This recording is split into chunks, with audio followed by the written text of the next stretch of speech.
శుక్లాంబరధరం విష్ణుం శశివర్ణం చతుర్భుజం ప్రసన్నవదనం ధ్యాయేత్ సర్వవిఘ్నోపశాంతయేత్. గురుర్బ్రహ్మా గురుర్విష్ణుః గురుర్దేవో మహేశ్వరః గురుః సాక్షాత్ పరబ్రహ్మ తస్మై శ్రీగురవే నమః. వ్యాసాయ విష్ణురూపాయ వ్యాసరూపాయ విష్ణవే నమో వై బ్రహ్మనిధయే వాసిష్ఠాయ నమో నమః. కూజంతం రామ రామీతి మధురం మధురాక్షరం ఆరుహ్య కవితాశాఖాం వందే వాల్మీకికోకిలం. శృతిస్మృతిపురాణానాం ఆలయం కరుణాలయం నమామి భగవత్పాదశంకరం లోకశంకరం. వాగర్ధావివ సంపృక్తౌ వాగర్ధప్రతిపత్తయే జగతః పితరౌ వందే పార్వతీపరమేశ్వరౌ. సూక్తిం సమగ్రయతున స్వయమేవ లక్ష్మీః శ్రీరంగరాజమహిషీ మధురైకటాక్షైః. వైదగ్ధ్యవర్ణగుణగుంభనగౌరవైర్యాం కండూలకర్ణకుహరాः కవయోధయంతి. హైమోర్ధ్వపుండ్రమజహన్మకుటం సునాసం మందస్మితం మకరకుండలచారుగండం బింబాధరం బహుళదీర్ఘకృపాకటాక్షం. శ్రీవేంకటేశముఖమాత్మనిసన్నిధత్తాం. మనోజవం మరుతతుల్యవేగం జితేంద్రియం బుద్ధిమతాం వరిష్టం. వాతాత్మజం వనరయూథముఖ్యం శ్రీరామదూతం శిరసా నమామి. ఆపదామపహర్తారం దాతారం సర్వసంపదాం లోకాభిరామం శ్రీరామం భూయో భూయో నమామ్యహం. సింధూరారుణ విగ్రహాం త్రినయనాం మాణిక్యమౌళిస్ఫురత్తారానాయకశేఖరాం స్మితముఖీం ఆపీనవక్షోరుహాం పాణిభ్యాం అళిపూర్ణరత్నచషకం రక్తోత్పలం బిభ్రతీం సౌమ్యాం రత్నఘటస్థరక్తచరణాం ధ్యాయేత్ పరేహిదంబికాం. హరి ఓం. పరమేశ్వర స్వరూపమైన సభకి నమస్కారం.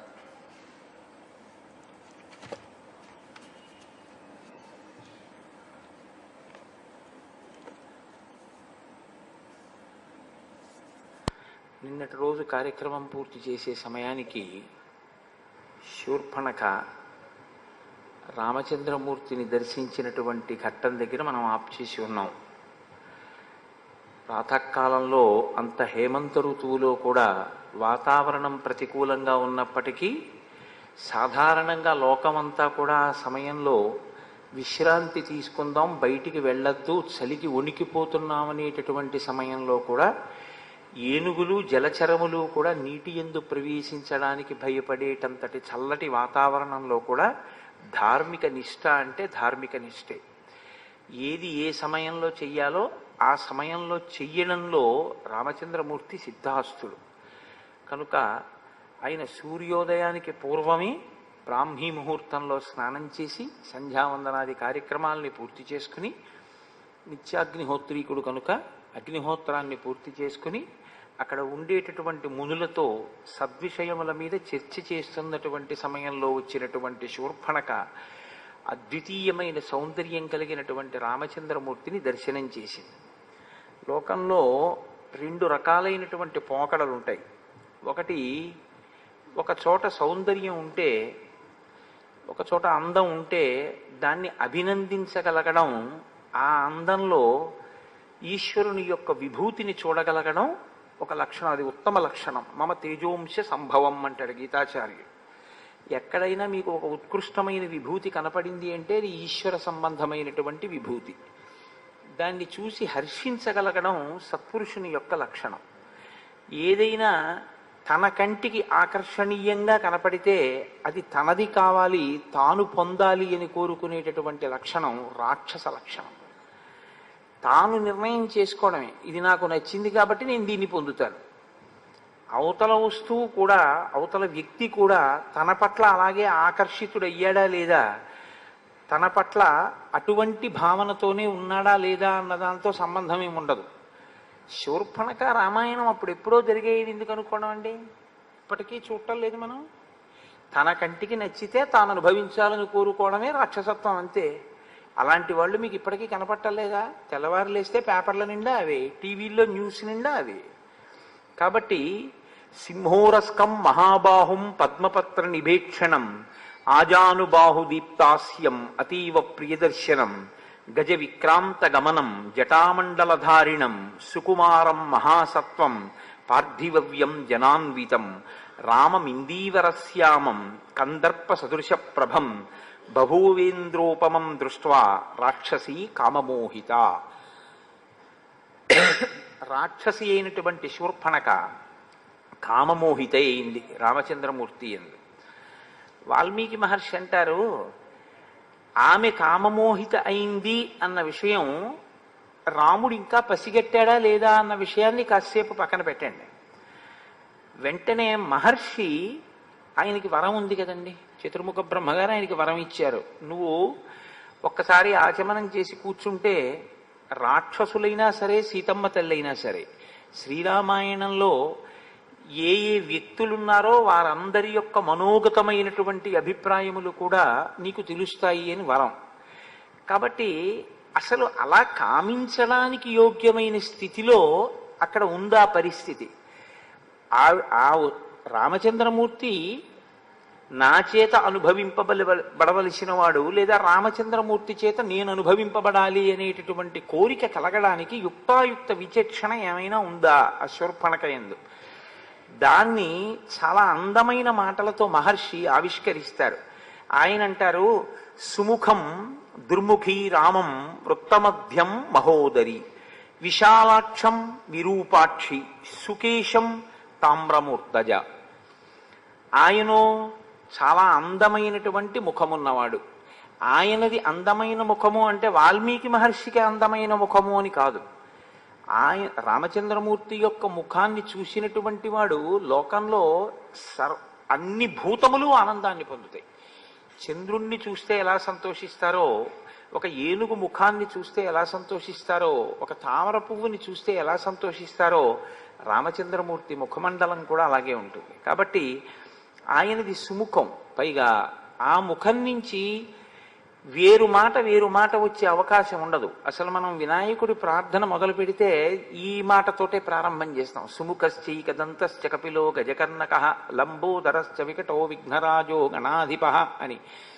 సుముఖ అన్న మాటకి ఉన్నటువంటి గొప్పతనం ఏంటంటే, ఏ ముఖాన్ని చూడడం వల్ల మీకు అభ్యుదయం కలుగుతుందో ఆ ముఖం సుముఖం. అసలు అది మంచి ముఖం. లక్ష్మీ స్థానాలు 5 ఒకటి ఏనుగు యొక్క కుంభస్థలం. కాబట్టి గజముఖాన్ని దర్శనం చేయడమే మీకు అభ్యున్నతి హేతు. కాబట్టి వినాయకుడి యొక్క ముఖం గజముఖంగా పరమేశ్వరుడు ఉంచడానికి కారణాల్లో ఒకటి. ఆయన యొక్క రూపాన్ని మీరు ఇలా చూడగానే, ఆ గజముఖాన్ని చూడగానే లక్ష్మీ కటాక్షం కలుగుతుంది. అంత గొప్ప ముఖం కాదు. సాధారణంగా మనం మన మనస్సుని పెట్టవలసి ఉంటుంది. మీరు చేతులతోటి కాళ్ళతోటి చేసేటటువంటి క్రియాకలాపం అంతా దేని కొరకు అంటే, దీన్ని అడ్డుపెట్టి మీ మనసుని ఈశ్వరుడి దగ్గరికి తీసుకురావడం ప్రధానంగా ఉంటుంది. షోడశోపచార పూజ రహస్యం కూడా అంతే. సదా మోహాటవ్యాం చరతి యువతీనాం కుచగిరో నటత్యాశా శాఖా స్వటతి జడితి స్వైరమభిత అంటారు శంకర భగవత్పాదులు. నిరంతరం తిరుగుతూ ఉంటుంది మనస్సు. తిరిగే మనస్సుని ఉపచారములను మార్చి భగవంతుని యొక్క పాదార విందముల దగ్గరికి తీసుకురావడానికి ఉపకరణంగా మీరు ఈ ఉపచారములను వాడుకుంటారు. ప్రధాన ప్రయోజనం మనసుని తీసుకురావడమే.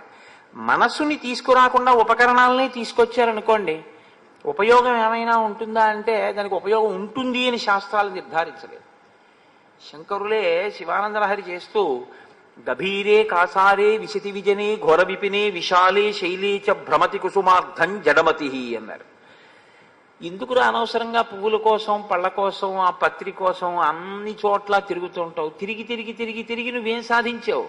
సమర్ప్యై చేత సరసిజముమానాదభవతే సుఖేనావస్థాతుం జనహన జానాతి కిమహో.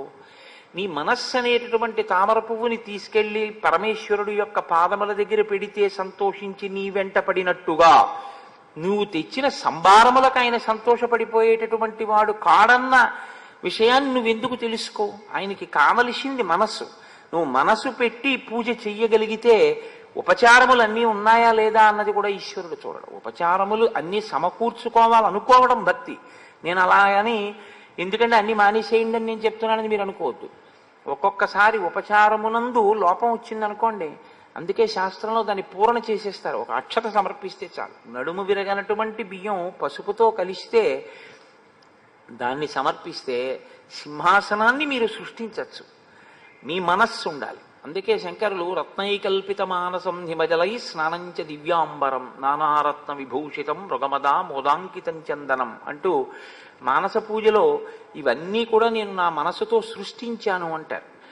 ఆ మనస్సు అక్కడ పెట్టడం అన్నది మీకు ఆ మనసుతో దర్శనం చేయడం అనేటటువంటిది ఇంద్రియములలో ఉండే శక్తుల్ని మనసు తీసుకుని మనసు అంతర్ముఖమై పరమేశ్వరుణ్ణి అథాంగ పూజ యందు దర్శనం చేయడం నేర్చుకోవాలి. అందుకు పాదాల నుంచి తల వరకు పూజ చేయడం అనేటటువంటిది విగ్రహంలో కనపడుతుందని కాదు, ఇక్కడ కనపడాలి మీకు. కానీ వచ్చిన ఇబ్బందల్లా ఎక్కడొస్తుందంటే అదొక్కటే జరగదు, ఆ మనసే నిలబడదు, మిగిలినవన్నీ జరుగుతాయి. బిల్వాలు తీసుకొస్తాం, తులసి పత్రి తీసుకొస్తాం, అక్షతలు తీసుకొస్తాం, కొబ్బరికాయలు తీసుకొస్తాం, పువ్వులు తీసుకొస్తాం, అన్నీ తీసుకొస్తాం. ఉపచారమా? ఆ మంత్రానికి ఆ ఉపచారం అది యాంత్రికంగా జరిగిపోతూ ఉంటుంది. కానీ ఒక్కనాటికి మనసు మాత్రం అక్కడికి వెళ్ళి నిలబెట్టగలగడం అనేటటువంటిది కుదిరేటటువంటి విషయం అంత తేలికగా కాదు. అలా కానీ మయ్యేవ మన ఆదత్సా మయి బుద్ధిం నివేశయ అంటాడు గీతాచార్యుడు. నా యందు నీ మనసు పెట్టు అంటాడు. అలాగే పెట్టేశానండి అంటే అయిపోయింది, అంతే, జన్మ సార్థకం అయిపోయింది. అంత తేలికేంటి? నా యందు మనసు పెట్టు అంటే అంత తేలిగ్గా పట్టుకెళ్ళి ఈశ్వరుడి దగ్గర మనస్సు పెట్టేస్తే ఇంకేమండి, మనందరం కృతార్థులం అయిపోయి ఉండేవాళ్ళం. అది చేత కాకే కదా ఈ అల్లరంతా వచ్చింది. ఆ మనస్సుని పెట్టడం అనేటటువంటిది చాలా చాలా కష్టం. భగవాన్ రమణులు కూడా దీని గురించి ప్రస్తావన చేస్తూ ఒకచో అంటారు, నేను 1,00,000 బిల్వార్చన చేద్దాం అనుకుంటున్నాను, కొన్ని బిల్వాలు తక్కువయ్యాయి, ఏం చేయమంటారని అడిగారు ఒక ఆవిడ వెళ్ళి భగవాన్ రమణుల్ని. ఆయన అన్నారు, ఎన్ని బిల్వాలు తక్కువయ్యాయి అన్నారు. ఓ 2-3 వేల బిల్వాలు తక్కువై ఉంటాయండి అన్నారు. ఓ 2-3 వేల పర్యాయాలు నీ ఒళ్ళు గిల్లుకో అన్నారు ఆయన. అంటే ఆవిడ అదే నా ఒళ్ళు గిల్లుకోవడం ఏమిటి అని అడిగింది ఆవిడ. అడిగితే ఆయన అన్నారు, ఏముంది నీకు 1,00,000 బిల్వార్చన అంటే, చెట్టు దగ్గర గిల్లుతావు బిల్వాలంతే, అవి తీసుకొచ్చి కనీసం ఒక చాప వేసో ఒక వస్త్రం వేసో దాని మీద బిల్వాలు పెడదామని కూడా ఉండదు. శివాలయంలోకి తీసుకొచ్చి నేల మీద బారేయడమే, అయిపోయింది పూజ. నువ్వు చేసేది పునఃపూజ. ఆయనే పృథివీ స్వరూపంతో ఉన్నాడు శర్వుడై. నేల మీద బారేసిన తర్వాత ఇంకా మళ్ళీ బిల్వం తీసుకెళ్లి శివలింగం మీద వేయడం ఏమిటంటే మంత్రంతో పునఃపూజ చేస్తున్నావు, కానీ నువ్వు పూజ చేయట్లేదు. నీ మనసు అక్కడ పెట్టాలా ఏమన్నానా? 3 దళాలు 3 ఆకులతో ఉందో లేదో నువ్వు చూడాలా ఏమన్నానా? రొట్ట తీయ శివలింగం మీద బారయ్యా. ఆ పాటి దానికి చెట్టుని గిల్లితే ఏమిటి, నిన్ను గిల్లుకుంటే ఏమిటి? తక్కువైన బిల్వాలకి నిన్ను గిల్లేసుకో 2-3 వేల పర్యాయాలు. కానీ ఆవిడ సహృదయురాలు అర్థం చేసుకుంది. ఓ, నన్ను మనసు పెట్టమంటున్నారు మహర్షి, మనసు లేని పూజ ఇన్ని బిల్వాలతో చేస్తే మాత్రం ఏమి సుఖము అంటున్నారు అని ఆవిడ గ్రహించగలిగింది. కాబట్టి చూశారు, మనసుని పెట్టడం చాలా కష్టం. కానీ శాస్త్రంలో ఏమంటారంటే, 3టి యందు మీ ప్రమేయం లేకుండా మీ మనసు తొందరగా నిలబడి ఆహ్లాదమును పొందుతారు. ఇంకా ఇంకా చూడాలని ఇంద్రియములకు నాయకత్వం వహించేటటువంటి కన్ను చెదరకుండా అక్కడే నిలబడి మనసుని రంజిల్లేటట్టు చెయ్యగలిగినటువంటి వస్తువులు లోకంలో 3 ఉన్నాయంటారు. ఒకటి సముద్రం. సముద్రం వంక మీరు ఎంతసేపు చూస్తూ కూర్చోండి, మీకు సంతోషంగా ఉంటుంది. అలా సముద్రాన్ని అసుర సంధ్య వేళలో చూడడం మొదలు పెడితే చీకటి పడిపోయిన తర్వాత మీకు ఇంకా సముద్రం ఏం కనపడదు. దూరంగా సముద్రంలో ఓడలు వెళ్ళిపోతూ దీపాలు కనపడుతూ సముద్రపు ఘోష వినపడుతూ ఉంటుంది. కొద్దిగా కెరటాలు లేచి పడుతూ కనపడుతుంటాయి. ఆ పెద్ద ఆకాశం, దాని కింద సముద్రం, అదో అందంగా ఉంటుంది. సముద్రం ఎంత అందంగా మీ మనసుని చూరగుంటుందో అంటే మీ ప్రయత్నం లేకుండా మీ మనసు సముద్రం మీదకి వెళ్ళి నిలబడుతుంది. చంద్రుణ్ణి ఎంతసేపు చూడండి, మనసు తొందరగా వెళ్ళి చంద్రుడి మీద నిలబడుతుంది. మహర్షి సుందరకాండలో వర్ణిస్తారు, హంసో యథా రజత పంజరస్థ సింహో యథా మందర కందరస్థ అంటూ ఆ చంద్రబింబాన్ని వర్ణిస్తారు. చంద్రబింబం మీద పసిపిల్లల దగ్గర నుంచి వృద్ధుల వరకు అందరి మనస్సు నిలబడుతుంది. పైగా నిలబడి రంజిల్లుతుంది, చాలా సంతోషిస్తారు, ప్రసన్నులవుతారు, ఆనందాన్ని పొందుతారు. అలాగే 3వది ఏనుగు ముఖం. ఏనుగు ముఖాన్ని పసిపిల్లల దగ్గర నుంచి పెద్దవాళ్ల వరకు ఆనందిస్తారు. ఏనుగుని ఇలా చూసి అలా వెళ్ళిపోరు, అందరు అలా చూస్తారు. దేనిని చూసినప్పుడు మీరు ప్రయత్నపూర్వకంగా మీ మనసుని మీరు పెట్టవలసిన అవసరం లేకుండా మీ మనసుని తానే లాక్కుని మీ మనసు అక్కడ మీ చేత పెట్టించి మీరు పెట్టడం వల్ల మీకు కొంత పుణ్యాన్ని ఇచ్చి మీకు ఆ పుణ్యము వల్ల అభ్యున్నతిని ఇవ్వగలదు. అటువంటి ముఖానికి సుముఖం అని పేరు. కాబట్టి సుముఖశ్చైక దంతశ్చ కపిలో గజకర్ణక లంబోదరశ్చ వికటో విఘ్నరాజో గణాధిప అంటూ కొన్ని నామాల్ని ఏరి కూర్చి ఎవరెవరైతే ఈ నామములను చేస్తున్నారో వారికి ప్రవేశే నిర్గమే తథా సంగ్రామే సర్వకార్యేషు విఘ్నస్తస్య నజాయితే అని విఘ్నములు రావు అంటూ విఘ్నేశ్వరుడి మీద ఒక ప్రార్థన చేసి ప్రారంభం చేస్తుంటారు. రామచంద్రమూర్తి యొక్క ముఖము కూడా సుముఖమే. ఎందుకో తెలుసా అండి, ఆయన యందు ఘోర అఘోర రూపములు రెండు ఉంటాయి. మహర్షి ఈ విషయాన్నే శ్రీరామాయణంలో శివకేశవ అభేదమైనటువంటి తత్వం అడుగడుగునా మీకు కనపడుతుంది. నిన్ననే నేను ఒక శ్లోకాన్ని ఉదాహరించి ఉన్నాను.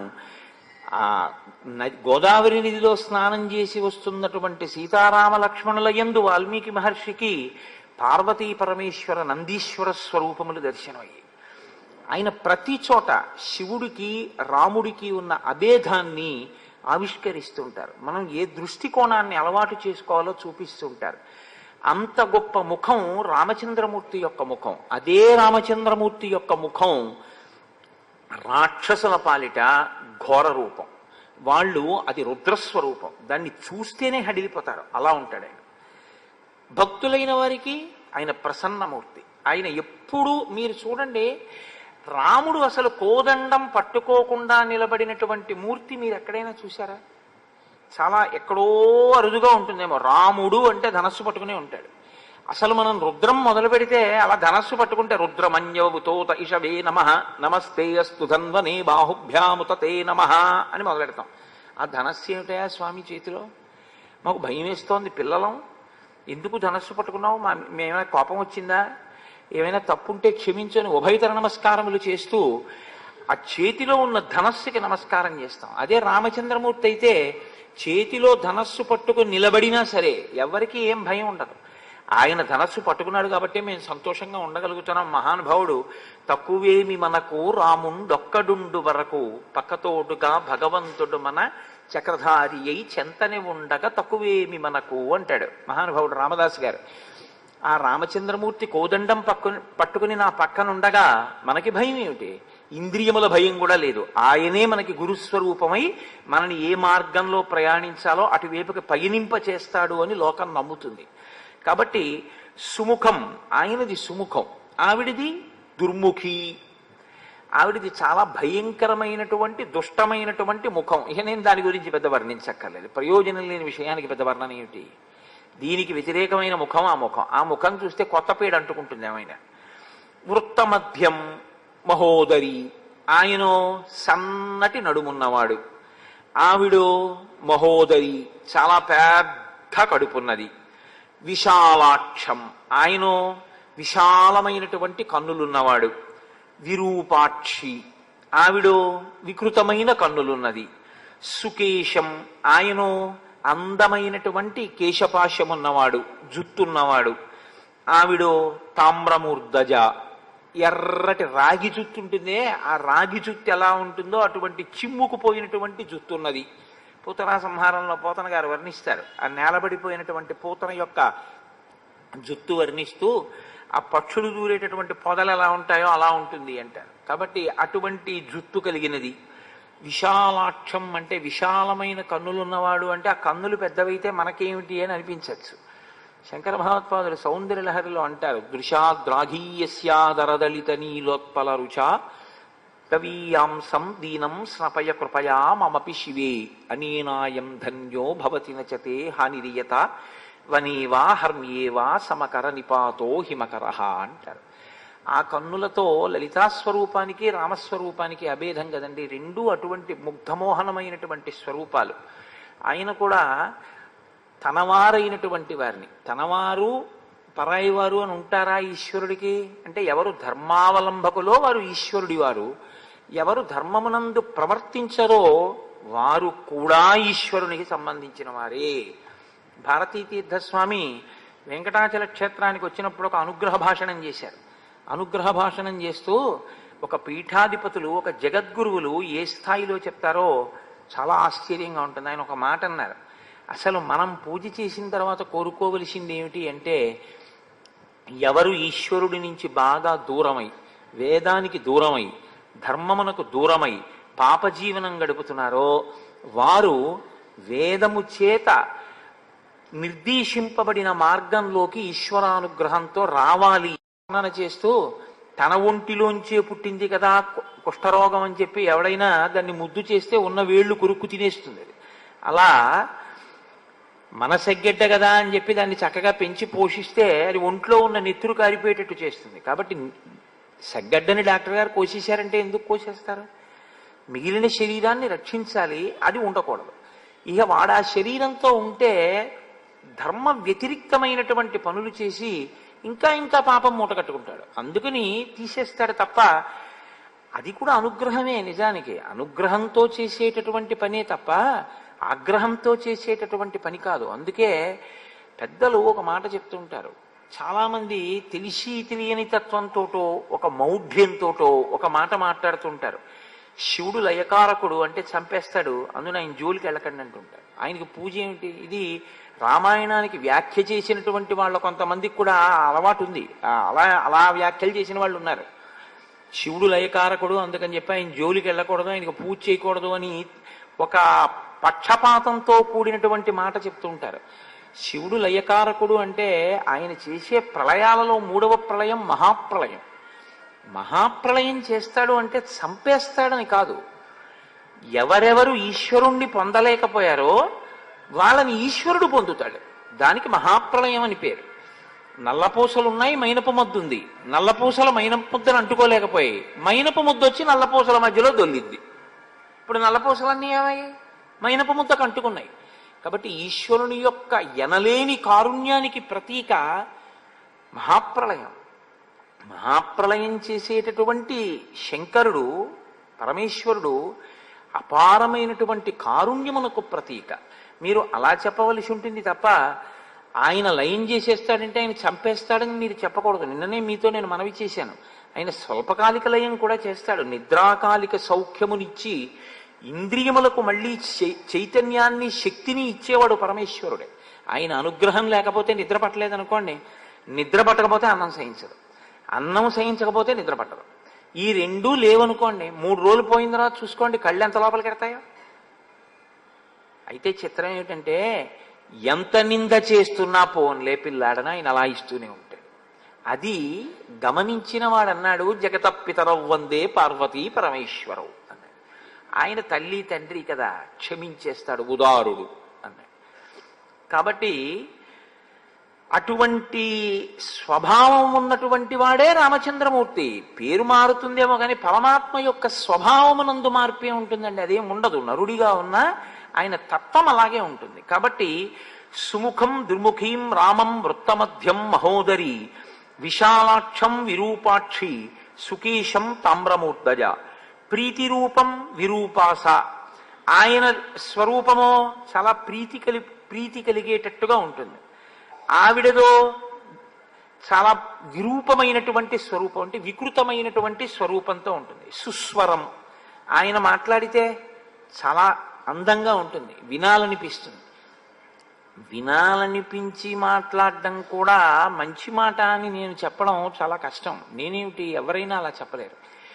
వినాలనిపించేటట్టుగా మాట్లాడిన మాటంతా మంచి మాట అని మీరు అనుకోకండి. శ్రీరామాయణం అసలు యథార్థానికి వాగ్వైభవమే శ్రీరామాయణం. వాక్కు మనుష్యునకొక్కనికి ఉన్న అనుగ్రహం. ఈశ్వరుడు ఒక్క మనుష్యునకు మాత్రమే ఇచ్చాడు వాక్కు. శ్రీరామ రామ రామేతి రమే రామే మనోరమే 3 మాటలు శ్రీరామ శ్రీరామ శ్రీరామ అని వాడు విష్ణు సహస్రం చేసుకున్నటువంటి ఫలితాన్ని మనిషి పొందుతున్నాడు. ఏది సృష్టిలో ఇంకో ప్రాణిని అలా పొందమనండి? పొందలేదు. భగవన్నామం చెప్పగలిగినటువంటి భాగ్యం ఉన్న ఏకైక ప్రాణి మనుష్యుడు. కానీ ఆ వాక్కు లోపల మనస్సు పొందేటటువంటి వికారములకు అనుగుణంగా మార్చుకుని ఎటువంటి కార్యాన్ని ఎటువంటి ప్రమాదాన్ని కూడా తీసుకొచ్చిన వాళ్ళు ఉన్నారు. అందుకే జిహ్వాగ్రే వర్తతే లక్ష్మీ జిహ్వాగ్రే మిత్రబాంధవాః జిహ్వాగ్రే బంధనం ప్రాప్తి జిహ్వాగ్రే మరణం ధ్రువం. శ్రీరామాయణంలోనే మీరు చూడండి, మందర మాట్లాడిన మాట ఎంత దూరం వెళ్ళింది. నారదుడు వచ్చి చెప్పిన సంక్షేప రామాయణం ఎంత రామాయణమైంది. రామచంద్రమూర్తి మాట్లాడేటటువంటి మాట ధర్మబద్ధమై ఉంటుంది. ఆయన ఒక్క మాటే మాట్లాడచ్చు, కానీ ఆ ఒక్క మాట ఎలా ఉంటుందంటే మీరు కోరి కోరి ఏరుకోవలసిన సాలగ్రామంలా ఉంటుంది. రమణ మహర్షి ఓ మాట అంటూ ఉండేవారు, సాలగ్రామం ఎక్కడ ఉంటుంది? రాళ్లలోనే ఉంటుంది. సాలగ్రామాన్ని ఎక్కడ ఏరుకోవాలి అంటే సాలగ్రామాలు దొరికేది ఏమేమి ఉండదు, సాలగ్రామం రాళ్లలోనే దొరుకుతుంది. రాళ్ల మధ్యలో ఏరుకుని రాళ్లని విడిచేసి సాలగ్రామం ఏరుకోవాలి. రాముని మాటలను మీరు ఏరుకోవాలి. రాముడు మాట్లాడితే అలా ఉంటుంది, ఎక్కడ ఎంత సంక్షిప్తంగా మాట్లాడాలో అలా మాట్లాడతాడు. రాముడు మాట్లాడితే పరమ ధార్మికంగా ఉంటుంది. నడిచే దేవుడిని పేర్గాంచినటువంటి చంద్రశేఖర పరమాచార్య తరచూ ఒక మాట చెప్తూ ఉండేవారు, రాముడు ఎప్పుడు మాట్లాడినా శాస్త్రం ఇలా అంది అని మాట్లాడతాడు, ఋషులు ఇలా అన్నారు అని మాట్లాడతాడు, శృతి ఇలా అంది అని మాట్లాడతాడు తప్ప రాముడు నేనిలా అంటున్నాను అని మాట్లాడు. అంటే తను ప్రమాణం చెప్పాలన్నది రాముడి ఉద్దేశ్యం కాదు, ప్రమాణాన్ని వైదికంగా తీసుకుంటాడు. వేదంలోంచి ప్రమాణాన్ని తీసుకుని తాను చెప్పి తాను ఆ ప్రమాణాన్ని అనుసరించేటటువంటి వాడు రాముడు. కాబట్టి ఎక్కడెక్కడ మీకు రాముని వాక్కులు వినపడ్డాయో అక్కడక్కడ మీకు స్మృతులు చదవవలసిన అవసరం లేకుండా మీరు అనుష్ఠించవలసినటువంటి ధర్మము మీకు ప్రబోధం చేయబడిందని గుర్తు. అందుకే శ్రీరామాయణం ఎందుకు చదవాలి అంటే, ధర్మం తెలుసుకోవాలంటే రామాయణం చదవాలి. ధర్మం ఎందుకు తెలుసుకోవాలి అంటే, అసలు నీ నర ఉపాధి ధన్యత పొందాలి అంటే, జీవుడు ధన్యత పొందాలి అంటే ధర్మం తెలుసుకోవడానికి రామాయణం చదవాలి. కాబట్టి మాట అంటే అందంగా మాట్లాడేయడం కాదు. రావణుడు కూడా మాట్లాడతాడు, అబ్బో సుందరకాండలో ఎంత ప్రసంగం చేస్తాడో. సుందరకాండేమి ఎక్కడైనా అలా మాట్లాడతాడు. ఆయన మాట్లాడితే చాలా ప్రమాదకరంగా ఉంటుంది. మీరు చూద్దురు కానీ కొద్దిసేపట్లోనే వస్తాడు, మారీచుడితో మాట్లాడతాడు. ఎంత కర్కశంగా, ఎంత దారుణంగా ఉంటుందో. ఎవరి గురించి ఏ మాట మాట్లాడడానికి నాలుకకి ఏమి నరం ఉండదు. అంటే మనం అసలు ఇలా మాట్లాడడమా అన్న వివేచన ఏమీ ఉండదు. తనకి ఎలా చిత్తం వస్తే అలా మాట్లాడేస్తాడు. రాముడు అలా కాదు, బాగా ఆలోచించకుండా మాట్లాడ్డు. ఒక్క మాట మాట్లాడాడంటే కట్టుబడిపోవడం. ఇంకా మాట అంటే తనని తాను కట్టుకోవడం రాముడికి వచ్చు. ఎన్ని రకాలుగానైనా దాన్ని అవసరానికి వాడుకోవడం రావణుడికి వచ్చు. వాక్కుని మేము బాగా ఉపయోగించుకున్నాం, మా సుఖాలకి దాన్ని చాలా అందంగా మాట్లాడి మేము అందరినీ వశం చేసుకున్నాం అనుకున్న వాళ్ళు వాక్కును ఈశ్వరుడిచ్చిన దాన్ని దుర్వినియోగం చేసుకుని 10 తలలున్నా ఎలా తెగిపోతాయో, వాక్కుని సద్వినియోగం చేసుకున్నవాడు ఏ స్థితిని పొందుతాడో, ఒక్క తల ఉండి నరుడిగా పుట్టి ధర్మాన్ని అనుష్ఠించి ధర్మం మాట్లాడి యుగం మారిపోయినా ఒక నరుడిగా వచ్చిన వాడు ఈశ్వరుడిగా లోకం చేత పూజింపబడి ఆ పేరు చాలు కలుచుకోవడానికి. శ్రీరామ అన్న నామం కోసం వెంపర్లాడిపోతున్నాయి లోకాలు. అదే రావణాసురుడైతే 10 తలకాయలుండి ఎన్ని మాటలు మాట్లాడినా అమ్మ బాబోయ్ ఆయన మాటే అని జనం హడిలిపోయేటట్టుగా మాట్లాడాడు. మాట మాట్లాడడం గొప్ప కాదు, ఆ మాట ఎంత గొప్పదై ఉంటుంది అన్నది చాలా విశేషం. కాబట్టి మీరు ఇక్కడ చాలా బాగా రాముడు మాట్లాడతాడు అన్నదానికి ప్రసంగాలు బాగా చేస్తాడు అని మీరు ఆలోచన చేయకూడదు. ఎందుకంటే రఘువంశం రచన చేస్తూ కాళిదాసు గారు మాట అంటారు, త్యాగాయ సమృతార్థానాం సత్యాయ మితభాషిణాం అంటారు రఘువు గురించి. రఘుమహారాజు గారు తక్కువ మాట్లాడతారు. ఎందుకు తక్కువ మాట్లాడడం? ఆయనకేం మాట్లాడడం చేతగా కాదు, అనవసరంగా మాట్లాడేస్తే గబుక్కుని ఎక్కడైనా ఒక అసత్యం వచ్చేస్తుందేమో. అంటే తను నిలబెట్టుకోలేని మాట ఏదైనా నోటి వెంట వచ్చేస్తుందేమో, అప్పుడు నిలబెట్టుకోలేకపోతే అసత్యం అవుతుందేమో. కాబట్టి అన్ని మాటలొద్దు, ఆలోచించి మాట్లాడదామని ఆయన మాట్లాడితే సత్యాయ మితభాషిణాం, చాలా తక్కువగా మాట్లాడేవాడు. అందుకే రఘు అంత గొప్పవాడయ్యాడు అని కాళిదాస్ గారు అంటారు. రామచంద్రమూర్తి కూడా మాట్లాడితే అంత అందమైనటువంటి మాట మాట్లాడేవారు. మాట అలా ఉంటుంది, ఆయన కంఠము అలాగే ఉంటుంది. ఆ కంఠము కూడా అంత అందంగా, బా ఎంత చక్కగా ఉంది ఆ కంఠం అనేటట్టుగా ఉంటుంది. అటువంటి కంఠం కూడా ఈశ్వర దత్తం. కంఠం బాగుంటే రంజకత్వంతో మాట్లాడడం తేలిక. కంఠం బాగుండకపోతే తనకి 10 విషయాలు తెలుసున్నా 10 మందికి చెప్పడంలో కొంత వైక్లభ్యం వస్తుంది. నాకు ఒక మహాపురుషుడు తెలుసు, అటువంటి వారిని ఎంత మాత్రం తక్కువ చేయడం నా లక్ష్యం కాదు. నాకు ఆయన పేరు చెప్పడం కూడా ఈ పరిస్థితిలో ఇష్టం లేదు. చాలా గొప్ప సంస్కృతాంధ్రముల యందు మహాపండితుడు, మహానుభావుడు. కానీ వారికి విపరీతమైన నత్తి ఉండేది. అస్సలు ఒక వాక్యాన్ని నిర్మించి పలకడం చాలా కష్టం. దగ్గరగా 80 సంవత్సరాల పైచిలకు జీవించి వారు రాజమండ్రిలో శరీరాన్ని విడిచిపెట్టారు. మహాపండితుడు, అందులో ఇంకా నిస్సందేహం, అంతటి పరమభక్తుడు. ఈ ప్రాంతం విజయవాడలోనూ అక్కడ చాలా కాలం ఉండి తన కవితా సుగంధము చేత, తన భక్తి చేత శ్రీరామాయణ కల్పవృక్షమే ఇచ్చినటువంటి విశ్వనాథ సత్యనారాయణ గారికి గొప్ప అంతేవాసిగా ఉండేవారు వారు. అటువంటి వ్యక్తి బాగా నత్తి ఉండడం వల్ల అస్సలు పాపం మాట్లాడలేకపోయేవారు. కానీ ఆయన దగ్గర మీరు కూర్చుంటే అసలు ఆయన మాట్లాడేటటువంటి మాటలు అవి మాటలు కావు. ఏదో వివిక్త శృతి సాగర అన్నట్టు ఆ శృతి అనబడేటటువంటి సముద్రంలోంచి వజ్రాలు పైకి తీసి మీ చేతిలో పెడితే ఎలా ఉంటుందో ఆయన మాటలు అలా ఉండేవి. అంత గొప్ప దార్శనికుడు. కానీ స్వరమునకు, స్వరం అంటే ఆ కంఠస్వరము అని మీరు అనుకోకపోతే నత్తి మాటకు ప్రతిబంధకంగా వచ్చింది. కాబట్టి ఆ స్వరం అన్నది కూడా చాలా అవసరం. సుస్వరం. రాముడికి అటువంటి ఇబ్బందులు ఉన్నవాడు కాడు, చాలా చక్కని కంఠస్వరం ఉన్నవాడు ఆయన.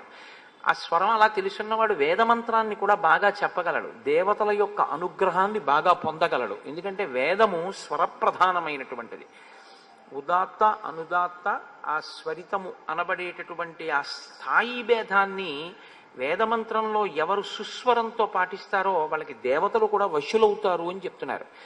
లేకపోతే వేదమంత్రాన్ని ఏదో ఆ రేడియోలో సంగీతం నేర్చుకున్నట్టును పుస్తకం కొనుక్కుని వేదం నేర్చుకోవడానికి ఏమి ఉండదు, గురుముఖంగా నేర్చుకోవలసి ఉంటుంది వేదాన్ని.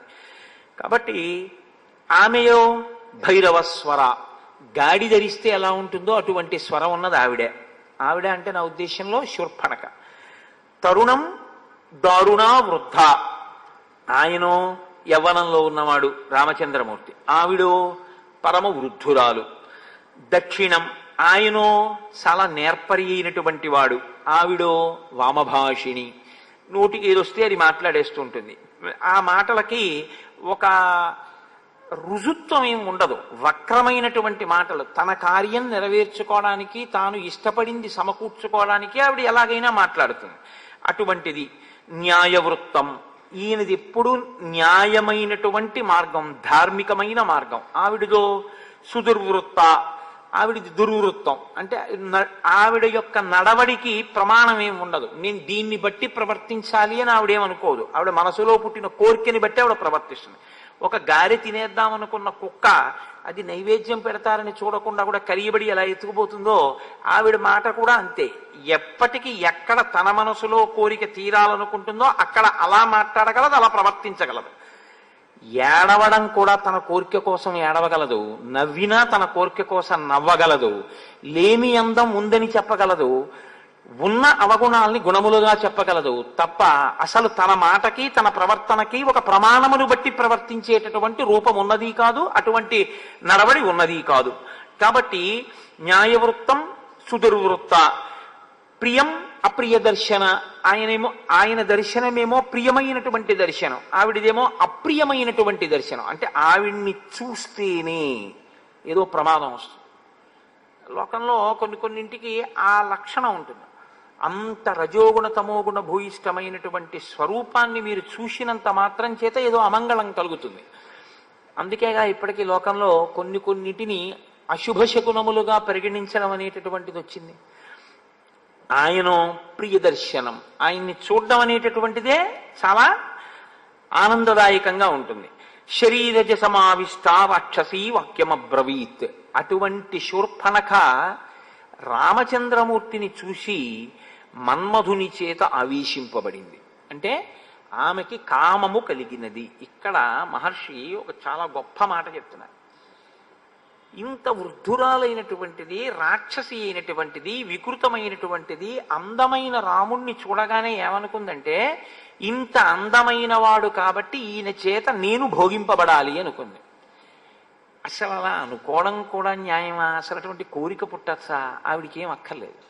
అలా ఎందుకు అక్కర్లేదు? ఒక్కటే కారణం, పైన చెప్పారుగా. పైన చెప్పిన లక్షణాలన్నీ ఉన్నటువంటి ఆవిడికి అటువంటి ఆలోచన ఎందుకు వస్తుంది? కాబట్టి ఇప్పుడు ఎంత ప్రమాదకరమైన వ్యక్తి వచ్చిందంటే 1000 శతఘ్నులు తీసుకొచ్చి అక్కడ పెడితే రామచంద్రమూర్తి ఒక్క అస్త్రంతో కొట్టేస్తారు, పర్వాలేదు. 1,00,000 మంది యోధులు వస్తే రామచంద్రమూర్తి కొట్టేస్తారు, పర్వాలేదు. ఒక్క శూర్పణక వస్తే ఆయన సీతమ్మనే పోగొట్టుకోవాల్సి ఉంటుంది. ఇదే అప్రియ దర్శనం. ఏమిటో తెలుసా అండి, లోపల ఉన్నటువంటి ప్రవృత్తి అటువంటిది, ఆ మనస్సుకు ఉండేటటువంటి స్థితి అటువంటిది.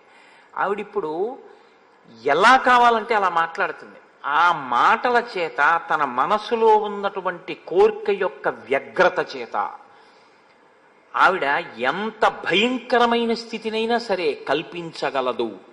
కాబట్టి ఆవిడ రావడమే పరమ ప్రమాదకరమైనటువంటి సన్నివేశం. కానీ అవతార ప్రయోజనం నెరవేరాలి అంటే శూర్పణక రావడం వినా మార్గం లేదు. అందుకేగా అగస్త్య మహర్షి మహానుభావుడు, త్రికాల వీధి కనుక నువ్వు పంచవటిలో ఉండు అనడానికి కారణం ఇది.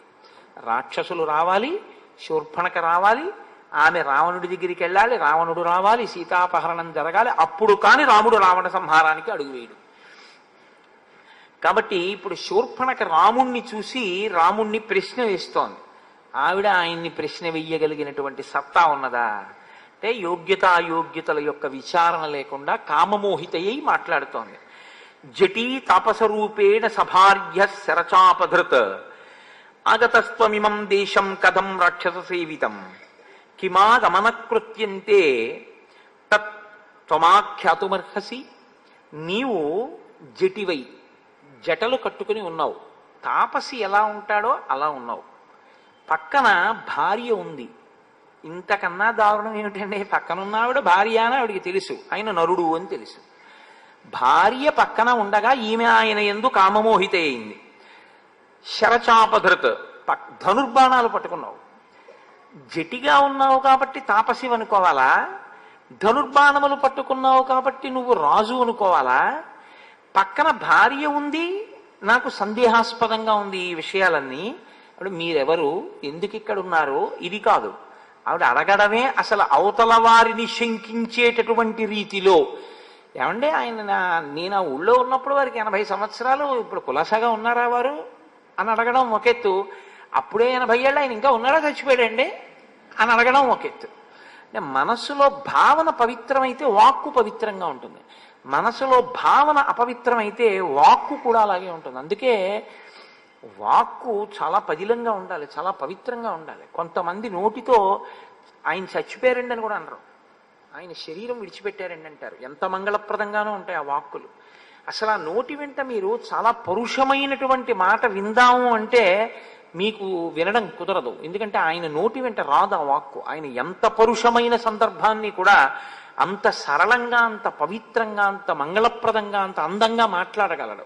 ఎందుకంటే ఒకటే కారణం, వాక్కు అలా మనస్సు ఒకలా ఉండడం కారణం కాదు, ఆయన మనసు అలా ఉండడం వాక్కు అలా ఉండడానికి కారణం. కాబట్టి ఇక్కడికి ఎందుకు వచ్చావు, నాకు తెలుసుకోవాలి అని కుతూహలంగా ఉంది, ఏది చెప్పు, ఎందుకు చెప్పాలి నీకని అడిగితే ఆయన నీకెందుకు చెప్పాలి అని ఆయన అడగచ్చు, కానీ ఆయన అలా అడగడం. అంటే ఇక్కడ మహర్షి ఒక అద్భుతమైన మాట ముందు చెప్పారు రాముడి గురించి. చెప్పి ఆయన ఏం మాట్లాడుతున్నారో చెప్తున్నారంటే, ఈ సంఘటన జరగబోయే సందర్భాన్ని మీరు జాగ్రత్తగా పరిశీలనం చేయవలసి ఉంటుంది. మీరు ఎప్పుడు రామాయణాన్ని పరిశీలనం చేసినా నేను మీతో మనవి చేసేది ఏమిటంటే, చిలవలు పలవలు చేసిన వ్యాఖ్యానాలుగా చూడద్దు. ఓ దాంట్లోంచి ఇంకా విపరీతమైనటువంటి అర్థాలన్నింటినీ తీసుకొచ్చేసే ప్రయత్నం చెయ్యద్దు. అందుకోసం రామాయణం వచ్చిందని నేను నమ్మను. రామాయణం మిమ్మల్ని మీరు ఒక ఉత్తమమైనటువంటి మనుష్యుడిగా చక్కదిద్దుకోవడానికి వీలైన రీతిలో రామాయణంలో ఉండేటటువంటి వ్యక్తులను, వ్యక్తిత్వములను మీరు పరిశీలనం చేసే ప్రయత్నం చేయండి. రామావతార ప్రయోజనం కూడా అంతే. అందుకే దశవర్ష సహస్రాణి దశవర్ష శతానిచ, 11,000 ఏళ్ళు నేను ఉంటాను అనడానికి కారణం ఒక మనిషి ఎలా బ్రతకాలో నేర్పడం కోసం. మీరు రామాయణాన్ని అలాగే చూడవలసి ఉంటుందంటే. కాబట్టి అనృతం నహి రామస్య కదాచిదపి సమ్మతం విశేషేణాశ్రమస్తస్య సమీపే స్త్రీజనస్య చ. ఎంత చమత్కారమో చూడండి ఆ శ్లోకం. అనృతం నహి రామస్య కదాచిదపి సమ్మతం. రాముడు ఎన్నడూ అనృతము అంటే అసత్యమును మాట్లాడడానికి ఇష్టపడేటటువంటి వాడు కాడు. ఆయన ఇప్పుడు అసత్యం మాట్లాడరు, ఆయన సత్యమే మాట్లాడతారు.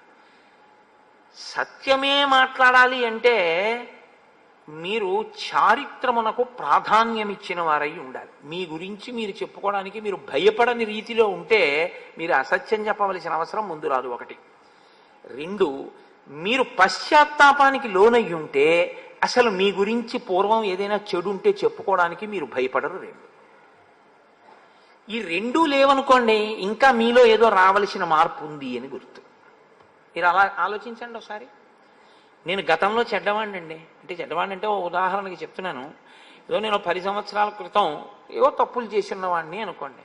11వ సంవత్సరంలో నాకు ఎవరో ఒక పెద్ద ఆయన కనపడ్డాడు అనుకోండి. ఆయనతో మాట్లాడేటప్పుడు ఏం చేస్తుండేవారు మీరు అని ఏమైనా అడిగారు అనుకోండి. నేను కొంచెం నిన్నను నా దగ్గరికి ఎవరో వచ్చారు, నేను కారు ఎక్కుతుంటే, నేను సంధ్యావందనం సరిగ్గా చేయట్లేదండి, నేను మీ ఉపన్యాసాలు విని రేపటి నుంచి సంధ్యావందనం ఖచ్చితంగా చెయ్యాలి అని నిర్ణయం చేసుకున్నాను. కుర్రాడు అతను, యువకుడు. నేను ఇక వేళ తప్పకుండా ప్రతిరోజు సంధ్యావందనం చేసి గాయత్రి చేసుకుంటాను అని చెప్పాడు. నేనన్నా నాకు ఇంతకన్నా ప్రీతికరమైన విషయం ఇంకోటి లేదు, చాలా సంతోషం. అతను మార్పు తెచ్చుకోవాలని ప్రయత్నం చేశాడు. మీరు అంతే చూడండి, అంతే.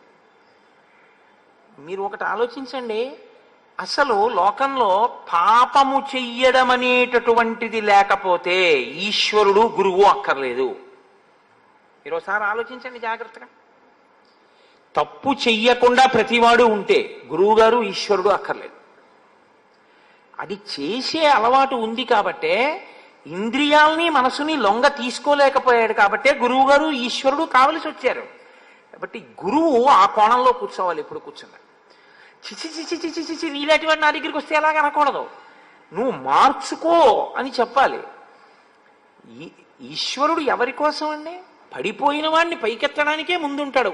కానీ ఒక్కటి, మీరు పశ్చాత్తాపడితే, మీరు అరేరే నేను చేసినది తప్పే, నేను ఇలా ఎందుకు చేసి ఉన్నాను, నేను ఇంక ఇలా చేయకూడదు అనుకున్న క్షణంలో మీరు కింద పడతారు. నేను మొన్న మీతో చెప్పింది అదే. నేల మీద పడడం అంటే ఇంకంతకన్నా పడ్డానికి ఏం లేదు, ఇంకంతకన్నా కింద పడ్డానికి. అంత పడ్డవాణ్ణని చెప్పడానికి పడిపోతే పైకి ఎత్తుతారా వదిలేస్తారా? ఆయన వంగుతాడు. ఇప్పుడు గురువు గారు వంగి ఆయుష్మాన్ భవ శివో రక్షతు, లేవండి లేవండి అంటాడు.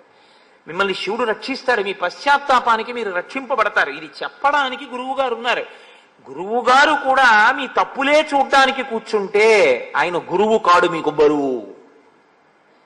ఆయన గురువు కాలేడు. మీ తప్పులను చూసి మీరు ఇంకా అలా తప్పులతోనే ఉంటారు. మీరు ఆదరించాలంటే గురువు గారిని ఆ తప్పు పట్టకూడదు. అప్పుడు మీరు పశ్చాత్తాపం పొందితే గురువు గారు మిమ్మల్ని పైకెత్తడానికే సిద్ధంగా ఉంటారు. ఎందుకో తెలుసా అండి? మీలో వచ్చిన మార్పు గురువు గారికి సంతోషహేతు, మీలో వచ్చిన మార్పు ఈశ్వరునకు సంతోషహేతు తప్ప అది లేకపోతే మీరు ఒకటి గుర్తుపెట్టుకోండి, ఈశ్వరుడికి నమ శివాభ్యాం అశుభాపహాభ్యాం అని అనవలసినటువంటి అవసరం లేదు. ఆయన ఇంకా ఎప్పుడూ కర్మాకర్మ ఫలప్రదాతగా అలా ఏదో జడ్జి గారిలా కూర్చుని తప్పు చేసావు శిక్షేస్తాను, పుణ్యం చేసావు ఫలితం ఇస్తాను అనడం తప్ప అసలు ఆయనకి క్షమించడం అన్న ఉదారగుణం లేదనుకోండి. అప్పుడు ఇంకా ఈశ్వరుడు ఏం చేస్తాడండి? మీరు చేసిందని మీరు ఫలితం పొందితే ఈశ్వరుడి కన్నా కర్మ గొప్పదై కూర్చుంటుంది. కర్మ గొప్పదా, మనసు గొప్పదా అంటే కర్మ కన్నా మనసే గొప్పదవుతుంది. మీరు చేసిన దానికి, మీరు చేసిన కర్మ, మీరు చేసిన కర్మకి ఉపయోగించిన ఉపకరణముల కన్నా మీ యొక్క భక్తితో కూడిన మనస్సు గొప్ప అవుతాయి. మీరు ఒకసారి మారి ఈశ్వరుడి దగ్గర నిజాయితీగా కన్నుల నీరు పెట్టుకున్నారనుకోండి, చాలు, ఈశ్వరుడు అక్కడికెత్తి కూర్చోబెడతాడు. ఎంత స్తోత్రం చేశాడు ధూర్జటిని కాళహస్తీశ్వర స్వామి దేవాలయంలో. ఇవాళ ఆయన దేవాలయం చుట్టూ ధూర్జటి పద్యాలు ఉన్నాయి, చెప్పండి నాకు. ధూర్జటిది కన్ఫెషన్ అంటే అరమరిక లేకుండా ఈశ్వరుడి దగ్గరికి వెళ్ళి చెప్పాడు ఆయన. రోషీరోయదు కామినీ జనుల తారుణ్యోరు సౌఖ్యంబులన్ బాసీబాయదు పుత్ర మిత్ర ధన సంపద్భ్రాంతి వాంఛాలతల్ కోశీకోయదు నామనంబకట నీకున్ ప్రీతిగా సత్క్రియలు చేసి చేయదు దీని త్రుళ్ళన చవే శ్రీకాళహస్తీశ్వర అని అడిగాడు. ఉన్నది ఉన్నట్టు యథార్థాన్ని ఈశ్వరుడి దగ్గర చెప్పాడు కాబట్టే అష్టదిగ్గజాల్లో మిగిలినటువంటి వాళ్ళ పద్యాలు ఎక్కడో ఎప్పుడో ఏవో చెప్పుకుంటారు. ఏదో సంతోషానికి ఏవో మాట. పెద్దనగారు చాలా గొప్పవాడే అవ్వచ్చు, మను చరిత్ర చాలా గొప్పదే అవ్వచ్చు. అతజని కంచ భూమి సురుడంబర తుంబి శిరస్సరజ్జరీ ముకుట ఏదో అని ఎంత గొప్ప పద్యాన్నైనా రచన చేయొచ్చు. శ్రీమదాంధ్ర కవితా పితామహా సర్వతోముఖాంక పంకజక్ష పాదాంబుజాధీన మానసిందిందిర నందవరవర వంశోత్తం చతకోపతాప ప్రసాదాదితా సాధిత చతుర్విధ కవితామ తల్లి కల్లసాని చొక్కయామాచ్యపుత్ర పెద్దనార్య ప్రణీతంబైన స్వారోచిత మరు సంభవంబరు మహాప్రబంధంబు అని ఎంతైనా చెప్పుండొచ్చు. కానీ దుర్జటి కాళహస్తీశ్వర శతకంతో తుల్యంగా భక్తి విషయంలో మనుచరిత్ర నిలబడగలదా? నిలబడదు. దానికి అలా ప్రతి వాళ్ళు దూర్జటి కాళహస్తీశ్వర శతకం అంటే తెలుగు వాళ్ళ నోటి మీద ఒక్క పద్యమైనా వచ్చి ఉంటుంది. ఇది మను చరిత్రలోంచి అలా ప్రతి పద్యం ఒక్క పద్యమైనా వచ్చి తెలుగు వాళ్ళు ఉంటారని మీరు చెప్పండి. పోతన గారి భాగవతంలోంచి ఒక్క పద్యమైనా వచ్చి ఉంటుంది, మను చరిత్రలోంచి వచ్చి ఉంటుందని చెప్పండి. ఉండదు. ఎందుకంటే ఒక్కటే కారణం, ఒక భక్తుడు ఎలా నిలబడాలో అలా నిలబడ్డాడు దూర్జటి. నిలబడ్డాడు కాబట్టే కాళహస్తీశ్వర శతకానికి ఆ స్థాయి వచ్చింది. అది కేవలం ఒక శతకం కాదు, 2 ఒడ్లున్నది కాదది. ఒకటో పద్యం ఓ ఒడ్డు, 100వ పద్యం ఓ ఒడ్డు, ఇటు నుంచి దిగి అటు నుంచి ఎక్కేది కాదది. ప్రతి పద్యం కూడా మీ జీవితానికి సమన్వయం అయ్యేటటువంటి అత్యద్భుతమైనటువంటి ఆ వాంగ్మయ స్వరూపం అది. ఈశ్వరుడి దగ్గర అటువంటి స్తోత్రం చేశాడు మహానుభావుడు. కేవలం ఆయన్ని స్తుతి చేసిన వాళ్ళు చాలా మంది ఉన్నారు శతకాల రూపంలో. నువ్వు ఇంద్రుడివి, నువ్వు చంద్రుడివి, నువ్వు ఉపేంద్రుడివి, ఈశ్వర అంత గొప్పవాడి, ఇంత గొప్పవాడిని ఎంతమంది రాశారు. ఈశ్వరా నా ఎంది దోషాలున్నాయి, నన్ను ఎలా ఉద్ధరిస్తావు, నేను చేసినదేం లేదు అని చెప్పినవాడు ఎవరైనా ఉంటే అంత నిజాయితీగా చెప్పుకున్నాడు. శ్రీశైలేశు భజింతునో యభవు కాంచీనాథు సేవింతునో కాశీవల్లభు కల్వబోతునో మహాకాళేశు పూజింతునో నా శీలం బణువైన మీరువణుచున్ రక్షింపవే నీ కృపా శ్రీ శృంగార విలాసహాసముల చేసి కాళహస్తీశ్వర అని చెప్పుకున్నాడు. అంత మాత్రం చేత నేను అలసాని పెద్దన గారిని ఎంత మాత్రమూ తక్కువ చేయట్లేదు. మహానుభావుడు. ఆయన స్థాయి ఆయనది. ఎదురైన చోకవి గండపిండేరమునకి వెతగునని తానే పాదమున తొడగ ఎదురైన చో తన మదకరీంద్రము డిగ్గి కేలూతనొసగి ఎక్కించుకొని బిరుదైన కవి గండ పెండేరమునకి వెతగునని తానే పాదమున తొడగే ఒకట గ్రామాజ్యనేకాగ్రహారంబులడిగిన సీమలు అందునిచ్చే ఆంధ్ర కవితా పితామహ అల్లసాని పెద్ద నామాచ్య అని నన్ను పిలుచునట్టి కృష్ణరాయలతోడ దివికేగలేక బ్రతికియున్నాడ జీవచ్ఛవంబునగుచు అని అత్యంత కృతజ్ఞతతో మహానుభావుడు చెప్పుకున్నాడు. నేను ఆ కోణంలో ఆయన్ని విమర్శ చేయట్లేదు. అటువంటి మహానుభావుని విమర్శ చేయడానికి నేను ఎంతటి వాడిని. నేను అన్నది ఈశ్వరుడి ముందు నిలబడి మీరు ఒక భక్తుడిగా నిలబడ్డం అంటే కన్ఫెషన్.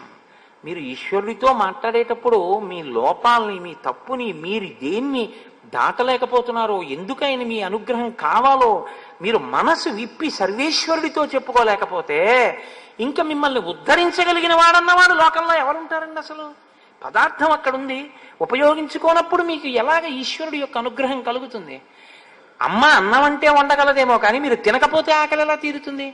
ఈశ్వరుడు ఎదురుగుండా వచ్చి నిలబడగలడేమో కానీ మీరు ఆయన్ని నా దగ్గర ఈ దోషం ఉంది ఈశ్వరా దీన్ని తీసేయని మీరు అడగకపోతే ఆయన ఎలా తీయగలడు మీకు? కాబట్టి అది మీరు గమనించవలసి ఉంటుంది. అది భక్తికి సంబంధించినటువంటి ఒక గొప్ప విశేషం. ఆ పశ్చాత్తాపం చాలా గొప్పది. ఆ పశ్చాత్తాపం అనేటటువంటిది ఉన్నా వాడు తన తప్పు చెప్పుకోవడానికి భయపడడు. ఒకప్పుడండి ఎంత నేరం చేశాననుకుంటున్నారు? లేరనుకుంటున్నారా మీరు? ఆధ్యాత్మిక సామ్రాజ్యంలో సామ్రాట్టులై కూర్చున్నటువంటి వాళ్ళు ఒకప్పుడు పెద్ద పెద్ద విప్లవకారులై ప్రభుత్వాల మీద తిరగబడిన వాళ్ళు ఉన్నారు. అరబిందో లేరా? అరబిందో ఒకప్పుడు చాలా కాలం కారాగారంలో మగ్గిపోయినటువంటి మనిషి. అరబిందో జీవిత చరిత్ర చదివితే మీరు ఆశ్చర్యపోతారు. అటువంటి వ్యక్తి ఎటువంటి స్థాయికి చేరుకున్నారు? ఆయన ఏం దాచుకోలేదే. అది గతం. అలా అదొక జీవితం. ద్విజహ, ఇదొక పుట్టుక. పశ్చాత్తాపం కలిగితే నీ గతంలో చెడు చెప్పడానికి భయపడవు. నీ చారిత్రం మంచిదైతే అసలు నీ గురించి చెప్పుకోవలసిన అవసరం నీకుండదు. నేను ఎంతటి వాడినంటే చెప్పుకోవడానికి అంటావు. ఈ రెండూ లేకపోతే ఇంకా నీలో రావలసిన మార్పు ఏదో ఉందని గుర్తు. రామచంద్రమూర్తి అనృతం నహి రామస్య. ఆయన ఎప్పుడూ అబద్ధం చెప్పుకోవలసిన అవసరం ఆయనకి లేదు, అసలు ఆయనకి అలవాటు లేదు. ఆయన ఎప్పుడు అబద్ధం మాట్లాడరు. కదాచిదపి సమ్మతం విశేషేణ ఆశ్రమస్తస్య.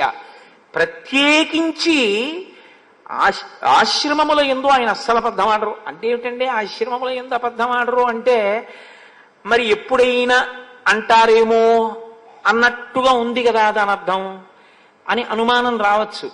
విశేషేణాశ్రమస్తస్య అంటే ఆశ్రమంలో తాను ఉండి మాట్లాడుతున్నప్పుడు కించిత్ ఎక్కడైనా ఒక చిన్న అసత్యం లాంటి దాన్ని చెప్పి ధర్మాన్ని నిలబెట్టవలసినటువంటి అవసరాన్ని కూడా తన భుజాల మీదకి ఎత్తుకోడు ఆయన.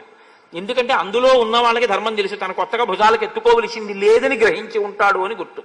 ఒక ఉదాహరణ చెప్పాలంటే, సుమంత్రుడు అరణ్యవాసానికి రథం మీద తీసుకెళ్ళిపోతున్నప్పుడు దశరథుడు ఆపమంటున్నాడు, నువ్వు తోలమంటున్నావు. రేపు దశరథుడు తిరిగి వచ్చిన తర్వాత రథం ఆపలేదు ఎందుకు అని అడిగితే ఏం చెప్పను అంటే, రథచక్రముల సవ్వడిలో ఆపమని నువ్వు అన్న ధ్వని నాకు వినపడలేదని చెప్పేయి అన్నాడు. మరి అబద్ధం చెప్పడం ఒకటి, అబద్ధం చెప్పించడం ఒకటి కదా. అంటే తండ్రిని సత్యమునందు నిలబెట్టాలి అంటే తాను తప్పదని చెప్పి వెళ్ళిపోవాలి. ఒక పెద్ద సత్యం కోసం ఒక చిన్న అసత్యం దోషభూయిష్టమేం కాదు. ఒక్కొక్కసారి అలా ఉంది. దేవి భాగవతంలో దీని గురించి ఒక వృత్తాంతం ఉంది. ఏదో ఒక ఆయన పోని దేవి భాగవతం ఇప్పుడు మళ్ళీ అదంతా ఆఖ్యానాల జోలికి ఎందుకు కానండి, ఓ తేలిక ఉదాహరణ చెప్పాలంటే, ఓ అరుగు మీద ఓ బ్రాహ్మడు కూర్చున్నాడు అనుకోండి. ఇటు అరుగుంది ఇటు అరుగుంది, ఆవు పరిగెడుతోంది, ఆవు వెనకాతల కషాయివాడు పరిగెడుతున్నాడు. ఆవు పరిగెత్తింది, కషాయివాడిని అంత దూరంలో చూశాడు. ఆయన అరుగు దిగి అరుగుకి కూర్చున్నాడు. కషాయివాడు వచ్చి ఆవు ఇటు పరిగెత్తిందా అన్నాడు. ఏమో నేను ఈ అరుగు మీద కూర్చున్నాకేం వెళ్ళలేదే అన్నాడు. ఆ అరుగు మీద ఉండగా వెళ్ళింది కానీ ఈ అరుగు మీద ఉండగా వెళ్ళలేదుగా. మీకు తెలిసి ఆపాటి అబద్ధంతోనైనా మీరు ఒక ప్రాణిని రక్షించగలిగితే అప్పుడు మీది అబద్ధం కిందకి రాదు, అది ధర్మాన్ని రక్షించడం కిందే వస్తుంది. అలా మీరు అన్వయం చేసేసుకున్న అబద్ధాలు మాత్రం ఆడకూడదు. అది నిజంగా అంత ధార్మికమై ఉండాలి. ఒక పెద్ద ధర్మాన్ని నిలబెట్టడానికి ఒక చిన్న అబద్ధం ఆడడం ధర్మాన్ని రక్షించడమే అవుతుంది తప్ప అధర్మం కిందకి రాదు. కానీ అలా చిన్న చిన్న అబద్ధం ఏదైనా చెప్పి ధర్మాన్ని రక్షించవలసినటువంటి బాధ్యతని కూడా నెత్తికెత్తుకోడు ఆశ్రమంలో ఉంటే. ఎందుకంటే అక్కడ నాకు అవసరం లేదు, అక్కడ ఉండే వాళ్ళందరూ ధర్మావలంబకులే, నాకెందుకు ఆ మాట. కాబట్టి విశేషేణ ఆశ్రమస్తస్య సమీపే స్త్రీజనస్య చ. ఇది పురుషుడి యందు ఒక బలహీనత. ఆడది కనబడితే ఉన్నదో లేదో, అబద్ధమో నిజమో, ఏదో ఓ మాట మాట్లాడేసి అవతల వాళ్ళు అబ్బోయి ఈయనతో గొప్పవాడా అనుకోవాలనుకుని ఓ మాట మాట్లాడేస్తే వాళ్ళంత వెర్రి వాళ్ళు నమ్మేస్తారని అనుకుంటూ ఉంటారు. రాముడు అటువంటి వాడు కాదుట. సమీపే స్త్రీజనస్య చ. ప్రత్యేకించి పక్కన ఆడవాళ్ళున్నప్పుడే ఆయన అబద్ధాలాడడానికి లేకపోతే ఇతర రకమైనటువంటి ప్రవర్తనకి ఆయన అసలు ఇష్టపడకుండా తనను తాను బాగా కుదురుపరుచుకుని ఉంటాట. ఎందుకు ఈ శ్లోకం ఇక్కడ? ఇప్పుడు అకస్మాత్తుగా రామశీలావిష్కారం కోసం నువ్వెవరు తెలుసుకోవాలనుందని శూర్పణ కంటే రాముడు ఏమన్నాడో చెప్పాలా, వాల్మీకి రాముడు ఎలాంటి వాడో చెప్పాలా? అంటే ఎదర మీరు చూడబోయేటటువంటి సంఘటనని, రాముడు మాట్లాడబోయే మాటల్ని మీరు ఈ కళ్ళద్దాలు పెట్టుకుని చూడవలసి ఉంటుంది జాగ్రత్తగా. తప్ప మీరు న్యాయమూర్తిగా కూర్చుని మీకు ఎలా తోస్తే అలా తీర్పులు చెప్పద్దు. ఈ శ్లోకాన్ని దృష్టిలో పెట్టుకుని జరగబోయే సంఘటన, రాముడు మాట్లాడే మాట, శూర్పణకతో మాట్లాడే మాటల్ని జాగ్రత్తగా గమనించి ఆయన ఎందుకు మాట్లాడతాడో అలా. ఏదో ఆడది కనపడిందా అని వెర్రెక్కిపోయి ఉన్న పద్ధం లేని పద్ధం మాట్లాడేసేసి హాస్య ప్రసంగాలు చేసేసి అక్కడి నుంచి సంతోషం పొందేసేటటువంటి లేకి మనస్తత్వం ఉన్నవాడు కాడు సుమా. ఇప్పుడు ఆయన అన్నాడు, ఏమీ లేదమ్మా, అడుగు అక్కడ ఉన్నాడే ఆశ్రమంలో, అదిగో పాప ఆయన ఏదో కట్టెలవి విరుస్తున్నాడు, ఆయన లక్ష్మణమూర్తి, నా సోదరుడు. ఈమె విదేహ వంశంలో జన్మించింది సీత. ఇయం భార్యాచ వైదేహీ మమ సీతేతి విశ్రుత. ఈమెకి సీత అని పేరు. మేము ముగ్గురం కలిసి, నా తండ్రి దశరథ మహారాజు, మా తల్లి కైకమ్మ మమ్మల్ని వనవాస దీక్ష తీసుకోవాలి అని ఆజ్ఞాపిస్తే మేము ఈ వనవాసానికి వచ్చాం. అంతకన్నా ఇంకా రాముడు ఏం చెప్పలేదు. మా అమ్మ వరాలు అడిగింది, మా నాన్న నన్ను పంపించాడు. ఎవరు ఏ స్థాయిలో అర్థం చేసుకుంటే సరిపోతుందో, ఎవరికి ఎంతవరకు చెప్పాలో అంతవరకు చెప్తే చాలు. అంతే తప్ప అందరి దగ్గరికి వచ్చి దాని గురించి పెద్ద విశేషంగా ఇంకా అదే మోసపోసినట్టుగా ఇంకా అక్కడి నుంచి మొదలుపెట్టి ఒకనకొకప్పుడు మా నాన్నగారు నాకు యవరాజ్య పట్టాభిషేకం చేద్దాం అనుకున్నారు అని ఆ కథంతా మొదలు పెట్టక్కర్లేదు. కాబట్టి అంతే మాట్లాడి వదిలేశాడు. కానీ ఆవిడంది అహం అంటూ మొదలెడుతుంది. అహం శూర్పణఖా నామ రాక్షసీ కామరూపిణి అరణ్యం విచరామీదం ఏకా సర్వభయంకరా. నేను శూర్పణఖ అనేటటువంటి పేరు కలిగిన దానను. నేను రాక్షసిని, కామరూపిణిని. ఏ రూపం కావాలంటే ఆ రూపాన్ని నేను పొందుతాను. నేను ఈ భయంకరమైనటువంటి అరణ్యములో ఒక్కదాననే విహరించగలను. అంటే నాకంత బలపరాక్రమాలున్నాయి. నా అన్న రావణాసురుడు, విశ్రవసో బ్రహ్మ యొక్క కుమారుడు. నువ్వు వినే ఉంటావు రావణుడు గురించి. ఇదొక చాలా అతిశయంతో కూడి ఉంటారు కొంతమంది. మీరెవరండి అని అడిగారు అనుకోండి, నేను ఫలానా వారి అబ్బాయినండి, నా పేరు ఫలానా. మీరేం చేస్తుంటారని ఆయన మీ గురించి ఎక్కువ అడిగాడు అనుకోండి, అది మీకు నా గురించి తెలీదా అంటారు. నా గురించి తెలీదా అంటే మీకు తెలిసి ఉండాలి నేనంత ఖ్యాతి వహించిన వాడిని ఒక అతిశయం అన్నమాట. రావణుడి గురించి తెలియదా అంటే ఇంకా రావణుడి వల్ల నువ్వు ఎడవలేదా? వాడు చేసే పని ఇంకోళ్ళని నేర్పించడమేగా. రావణుడు అంటే లోక రావణుడు. కాబట్టి ఆ రావణుడి గురించి నీకు తెలియదా? అటువంటి రావణాసురుని యొక్క కూతుర్ని, రావణాసురుని యొక్క చెల్లెల్ని, బలీయాం రాక్షసేశ్వర, మహాబలవంతుడైనటువంటి వాడు, రావణో నామమే భ్రాత, ఆ రావణాసురుడు నా యొక్క అగ్రజుడు, ఆయన యొక్క చెల్లెల్ని, కుంభకర్ణుడు ఎప్పుడూ నిద్రపోయేటటువంటి స్వభావం ఉన్నవాడు, మహాబలవంతుడు కుంభకర్ణుడు నా యొక్క ఇంకొక అన్నగారు, రెండవ అన్నగారు. నేను శూర్పణఖ అని పేరు కలిగినటువంటి చెల్లెల్ని. నా తర్వాత ఒక తమ్ముడు ఉన్నాడు. వాళ్ళ జనన క్రమంలో ముందు రావణుడు, తర్వాత కుంభకర్ణుడు, తర్వాత శూర్పణఖ, తర్వాత విభీషణుడు. విభీషణుడు ధర్మాత్ముడు. ఆవిడ ఏమందో తెలుసా అండి? విభీషణుడు గురించి చెప్తూ, విభీషణస్తు ధర్మాత్మ నతు రాక్షస చేష్టిత. అబ్బే వాడు ఉన్నాడే ధర్మాత్ముడు, వాడికి అసలు రాక్షస గుణాలు ఒకటి. ఇది ఎలా ఉంటుందంటే హిరణ్యకశిపుడు ప్రహ్లాదుడిని చూసి గుండెలు బాదుకున్నట్టు ఉంటుంది. ఏమిటి వీరికి అసలు ఏమిటి ఒక్కటి రాలేదు, ఈ అల్లరి ఏమిటి, విష్ణుభక్తి ఏమిటి అని ఆయన ఏడిచినట్టు విభీషణస్తు ధర్మాత్మ. ఆ మాట రాముడికి చాలా సంతోషం. కానీ ఈవిడంటుంది నతు రాక్షస చేష్టిత, ఒక్క రాక్షస గుణం లేదు వాడికి, వాడు ఒక్కడే తప్పబుట్టాడు మా ఇంట్లో పనికి మాలినవాడు అని ఆవిడ బాధ ఆవిడిది. అంటే అని ఆవిడంది. రామచంద్రమూర్తి వంక చూసి, నాకు అపారమైనటువంటి బలం ఉన్నదాన్ని, నేను ఈ అరణ్యంలో యథేచ్ఛగా విహరిస్తూ ఉంటాను కాబట్టి సముపేతాస్మి భావేన భర్తారం పురుషోత్తమం, నన్ను నీవు భార్యగా పొంది సుఖం అనుభవించు. ఏదో పెద్ద రామచంద్రమూర్తిని అనుగ్రహిస్తున్నట్లు మాట్లాడింది. అహం ప్రభావ సంపన్న స్వచ్ఛంద బలగామిని, చిరాయ భవమే భర్త సీతాయా కింకరిష్యతి. నేను చాలా బలమున్నదాన్ని, ప్రభావమున్నదాన్ని, నన్ను భార్యగా పొందితే నువ్వు సంతోషం పొందుతావు, కానీ ఈ సీత వల్ల ఏం పొందుతావు? అసలు సీతమ్మ ఏమిటో, భార్య అంటే ఏమిటో, అనుగమించడం అంటే ఏమిటో, మనసులు కలవడం ఏమిటో ఆవిడికి ఏమైనా తెలిస్తేగా.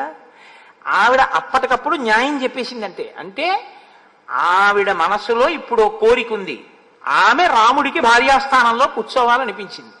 కాబట్టి ఇప్పుడు ఆ స్థానం ఖాళీ అయిపోవాలి. కాబట్టి ఇప్పుడు ఆవిడెవరు, ఎటువంటిది, అడవికి భర్తతో ఎందుకు కలిసి వచ్చింది, నేను ఇలా అనొచ్చా అనకూడదా, ఏముండదు. ఇది ఈ పోకడ మీకు బాగా కనపడుతూ ఉంటుంది. చూడండి లోకంలో ఎంత ఇష్టం వచ్చినట్లు మాట్లాడేస్తారంటే, చాలా పరుషమైన వాక్కు ఒకటి వినపడుతుంటుంది లోకంలో. ఒక పిల్లకి పెళ్ళైపోయింది అనుకోండి, ఒక పిల్లాడికి పెళ్ళైపోయింది అనుకోండి, ఒక మాట నోటి వెంట రాకూడదు. అసలు నీ చేసుకుందాం అనుకున్నా ఆయన్ని, అది ఆ మాట ఎందుకు ఇంకిప్పుడు, ఇంకా ఆ మాట అనకూడదు. లేకపోతే అసలు ఆ అమ్మాయిని నేను చేసుకుందాం అనుకున్నాను. కొంతమంది పెద్దవాళ్ళు కూడా ఆ అమ్మాయిని నా కోడల్ని చేసుకుందాం అనుకున్నాను, ఇంకెందుకు ఆ మాట, చాలా లీకి మాట, అసలు ఆ మాట రాకూడదు. ఇంకా అయిపోయింది అంతే, ఊరుకోవాలి. ఆ అమ్మాయి నీ కూతురు, నీ కోడలే, ఆ అబ్బాయిని నీ కొడుకు అనుకో, అమ్మాయి నీ కోడలు కాబోడేటి ఎప్పటికీ కోడలే, నా కోడల్ని చేసుకుందాం అనుకుంటున్నాను అనేటప్పటికే మళ్ళీ అక్కడ ఒక వక్రమైనటువంటి దృష్టి ప్రసారం అయిపోయింది అంతే. కొంతమంది మాటలో ఉండేటటువంటి లేఖితనం, మనస్సు ఎంత వెలితి మనస్సు అన్నది, రాక్షస మనస్తత్వం అంటే ఇంతేనండి, ఇంకేం ఉండదు. రాక్షసులంటే శూర్పణఖ అంటే ఏదో పెద్ద హడావిడి అనుకోకండి, మీలోకి శూర్పణఖ రాకుండా చూసుకోండి. మీలోకి అంటే నువ్వంత పెరిగిపోయావా అని అనుకోకండి. మీలో అన్న మాట ఎందుకంటున్నానంటే, మీరు తొలగించుకోగలిగినటువంటి స్థితిలో ఉన్నటువంటి ఉదాత్తులు నేను అంత తేలిగ్గా పోగొట్టుకోగలిగినంత సాధనలో ఉన్నవాడిని కాను, కాబట్టి మీతో పోల్చుకోవడానికి ఇష్టం లేక నన్ను మీతో కలుపుకోలేదంతే. ఆ విషయంలో మీకన్నా నేను తక్కువ వాడిని తెలుసుమండి. కాబట్టి వికృతాచ విరూపాచ నచేయం సదృశీతవ అహమేవానురూపాతే భార్యా రూపేణ పశ్యమాం. వికృతాచ విరూపాచ, ఈ సీతమ్మ చాలా వికృతంగా ఉంది, విరూపంగా ఉంది. ఇదే సీతమ్మ గురించి రావణుడి దగ్గర చెప్తుంది. ఎంత గొప్పగా చెప్తుందో తెలుసా అండి. అసలు ఆ సీతమ్మ అందం ఏమిటంటుంది. అప్పుడు అందం ఎందుకు కనపడింది అంటే, అప్పుడు కక్ష ఏమిటంటే, ఆ సీతమ్మని రావణుడు ఎత్తుకొచ్చేయాలి, ఆవిడ ఏడవాలి. అందుకు సీతమ్మ అందం చెప్పింది. ఇక్కడ సీతమ్మ అందంగా మరి కనపడకపోవడం ఏంటి అంటే, ఇప్పుడు ఈవిడ మాటలు వినేసి రాముడు అకస్మాత్తుగా చిచ్చి నిజమే ఈవిడేంటి బాగులేదు అని అనేసుకోవాలి, అనేసుకుని వదిలేయాలి, వదిలేసి శూర్పణఖం చేపట్టేయాలి. తను ఎంత లీకి మనసో రాముడంత లీకి మనసో అనుకోవడం. కొంతమంది మనం చేసే ప్రచారం కూడా అలాగే ఉంది ఇవాళ. మన అదేంటి ప్రసార సాధనాలు కానివ్వండి, మన సినిమాలు కానివ్వండి, మన సాహిత్యం కానివ్వండి, అంతే లవ్ ఎట్ ఫస్ట్ సైట్ ఇట. ఏమిటి దాని అర్థం ఏమిటో నాకు ఎప్పటికీ అవగతం కాదు. అసలు ఏమి యుక్తాయుక్త విచక్షణ ఏమిటి? వాడెవరో ఏమిటో ఆవిడికేం తెలియదు, ఆవిడెవరో ఏమిటో వాడికేం తెలియదు. వాళ్ళ శుభలేఖ కూడా అలాగే ఉంటుంది. I solicit your grace his presence. ఎందుకంటే తల్లి లేదు, తండ్రి లేడు, బంధువులు లేరు, అన్నదమ్ములు లేరు, వాడు అనాథ, ఆవిడ అనాథ, ఇద్దరు అనాథలు పెళ్లి చేసుకుంటున్నారు అని శుభలేఖ వాళ్ళ పేరు మీదే ఉంటుంది. అంత దరిద్రమైన సంస్కృతికి ఇవాళ మనం దిగజారిపోయాం. కాబట్టి వికృతాచ విరూపాచ నేయం సదృశీతవా అలంకృత శిశికలాభ్యాం నిజతప ఫలాభ్యాం. ఒండరులు తపస్సుకు ఫలమై ఉన్నారు. తగునీ చక్రి విదర్భరాజతకున్ తథ్యంబు వైదర్భయం తగునీ చక్రికి. ఇంత మంచి తగునే దాంపత్యమీ ఇద్దరిం తగులంగట్టిన బ్రహ్మ నిర్పరి కదా. కాబట్టి ఒండరులు తగి ఉన్నారు అన్నమాట మనం అనాలి. ఆవిడంటోంది నీకు ఈవిడ తగినది కాదు, మీ ఇద్దరికి బావులేదు, ఆ దాంపత్యం చూడ్డానికి అందంగా లేదు ఈ సీత. కాబట్టి అహమేవానురూపాతే, నేనైతే నీ పక్కన బాగుంటాను. భార్య రూపేణ పశ్యమాం, కాబట్టి నీవు నన్ను భార్యగా స్వీకరిస్తే చాలా అందంగా ఉంటుంది. ఇమాం విరూపమసతీం కరాళాం నిర్ణతోదరీం అనేనతే సహభ్రాత్ర భక్షయిష్యామి మనుషీం. ఈవిడికి అసలు సీతమ్మ గురించి ఏం తెలిసిన ఇన్ని సర్టిఫికెట్లు ఇచ్చేసిందో మనకు అవగతం కాదు. ఇది శూర్పణఖయిందే అనుకోకండి. ఏమిటో తెలుసున్నట్టు ప్రతి వాడి గురించి అదే పనిగా అసలు ఎవరినైనా మీరు పరిచయం చేయగానే ప్రిజుడీస్ అని ఒకటి ఉంటుంది. రైల్లో ఎదురుగుండా వచ్చి ఎవరో ఒక ఆయన కూర్చుంటాడు, కూర్చోగానే పెట్టి జాగ్రత్త అంటాడు వీడు. అంటే ఎందుకు పెట్టి జాగ్రత్త అన్నారు అనుకోండి, ఆ గడ్డం అది ఆయన్ని చూస్తే అనుమానంగా ఉంది, ఆయన ఏదో రామాయణం చెప్పుకోవడానికి గడ్డం పెంచుకున్నాడేమో. కాబట్టి ప్రిజుడీస్ అంటే మనస్సులో ఉండేటటువంటి పక్షపాత ధోరణి చేత నిర్ణయానికి వచ్చేయడమే. ఆయన ఎవరు ఏమిటి ఏమక్కర్లేదు, ఓ మాట అనేయడమే. ఇమాం విరూపాం అసతీం, చాలా చెడ్డది వికృతమైన రూపంతో ఉంది ఈ సీత. కరాళాం, బాబోయ్ ఎంత భయంకరంగా ఉందో. ఎవరు శూర్పణఖ భయంకరమా, సీతమ్మ భయంకరమా? ఇంకా ఇంతకన్నా హాస్యం ఏముంటుందండి లోకంలో. నిర్ణతోదరీం, ఆ కడుపు చూడు లోపలికి పోయి ఎలా ఉందో. అనేనతే సహభ్రాత్ర, ఈవిడ ఆ లక్ష్మణుడు వీళ్ళిద్దరు ఏమిటి నీతోటి ఇలాగా. ఈవిడ పక్కనుంటే ఒప్పించి ఇప్పుడు ఆవిడ్ని దూరంగా పంపించి నన్ను భార్యాస్థానంలో కూర్చోపెట్టుకోవడం అనేటటువంటిది నీకు కొంచెం సమయం పడుతుందేమో.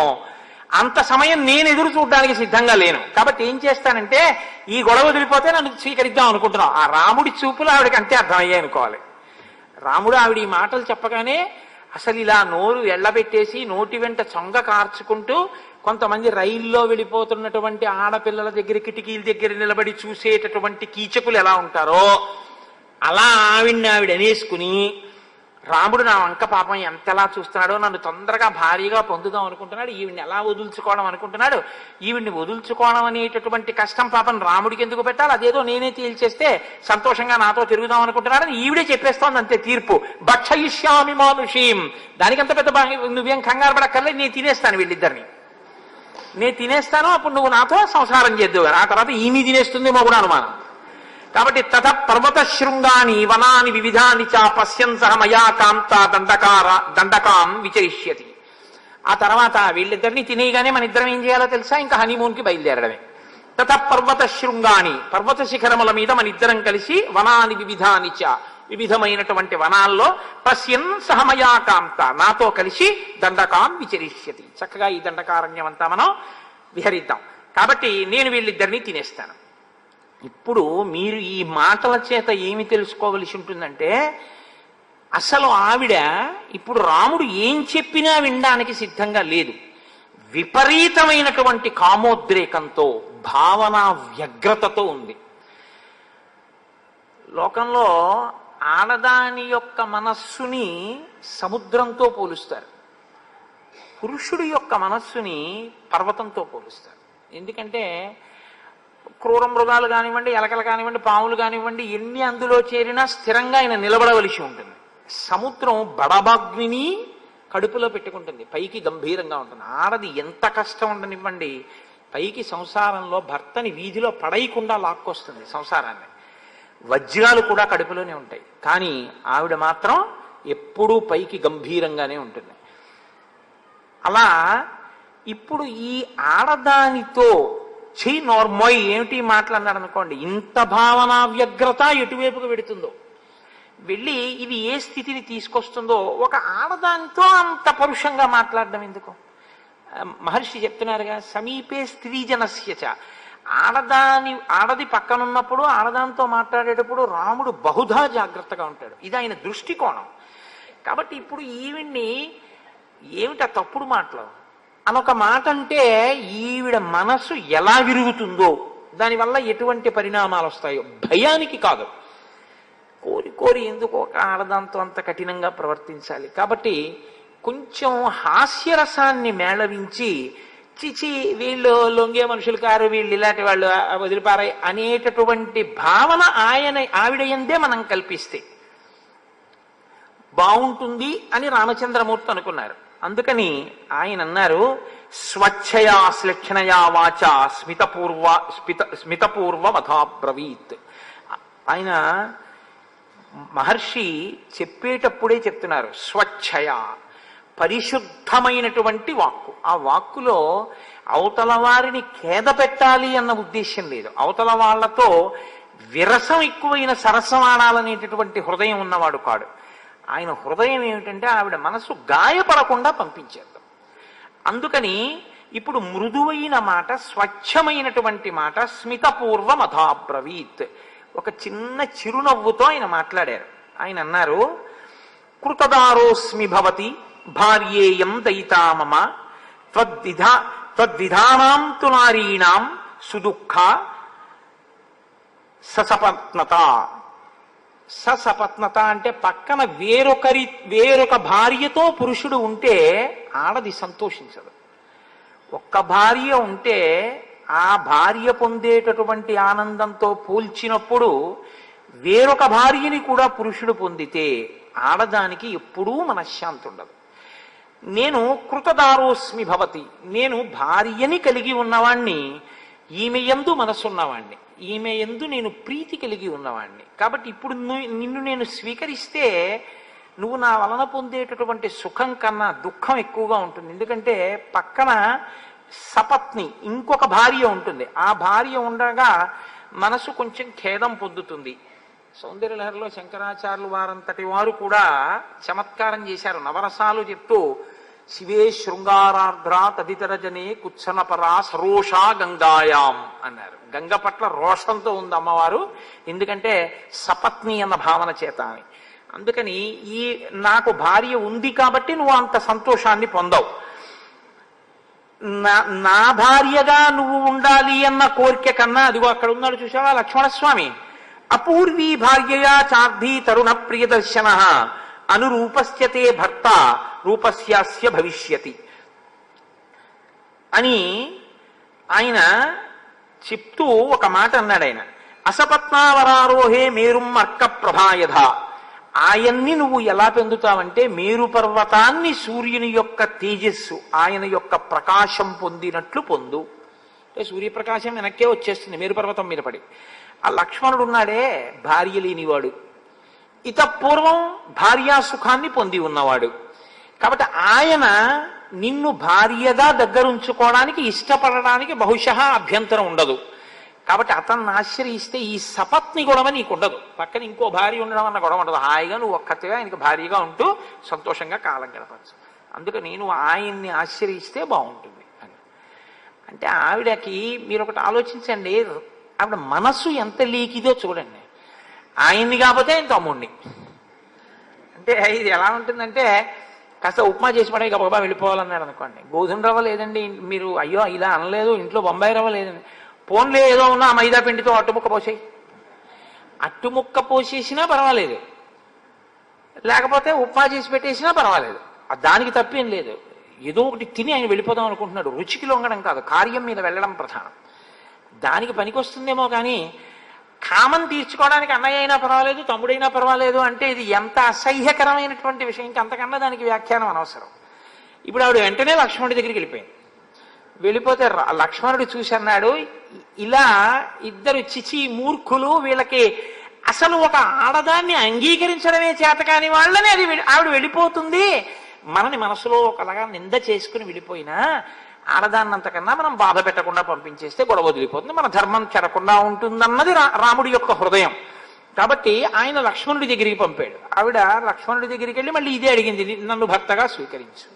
ఆయన అన్నాడు, కథం దాసస్య మే దాసి భార్యా భవితుమిచ్చసి. నేనే దాసుణ్ణి, ఆయనకు పువ్వులు తేవడం, దర్భలు తేవడం, కర్రలు తేవడం, పర్ణశాల కట్టడం, స్నానానికి ఆయనతో కలశ పట్టుకుని వెళ్ళడం, ఆయన బట్టలు పిండి ఆరేస్తుండడం, అవి నేను చేస్తుంటాను. నేనే ఓ దాసుణ్ణి. దాసుణ్ణి పెళ్ళాడితే నువ్వేమవుతావు? దాసి అవుతావు. కాబట్టి నువ్వు నేను కలిసి ఏం చేయాలంటే ఆయనకి ఆవిడికి దాస్యం చెయ్యాలి. కాబట్టి నన్ను పొంది సుఖమే ఉంటుంది. ఆయన అంటావా స్వతంత్రుడు, సేవలు అందుకునేటటువంటి వాడు, కాబట్టి ఆయనకి భార్య అయితేనే బాగుంటుంది అయినా అని ఆయన చిన్న పరిహాసం ఆడాడు.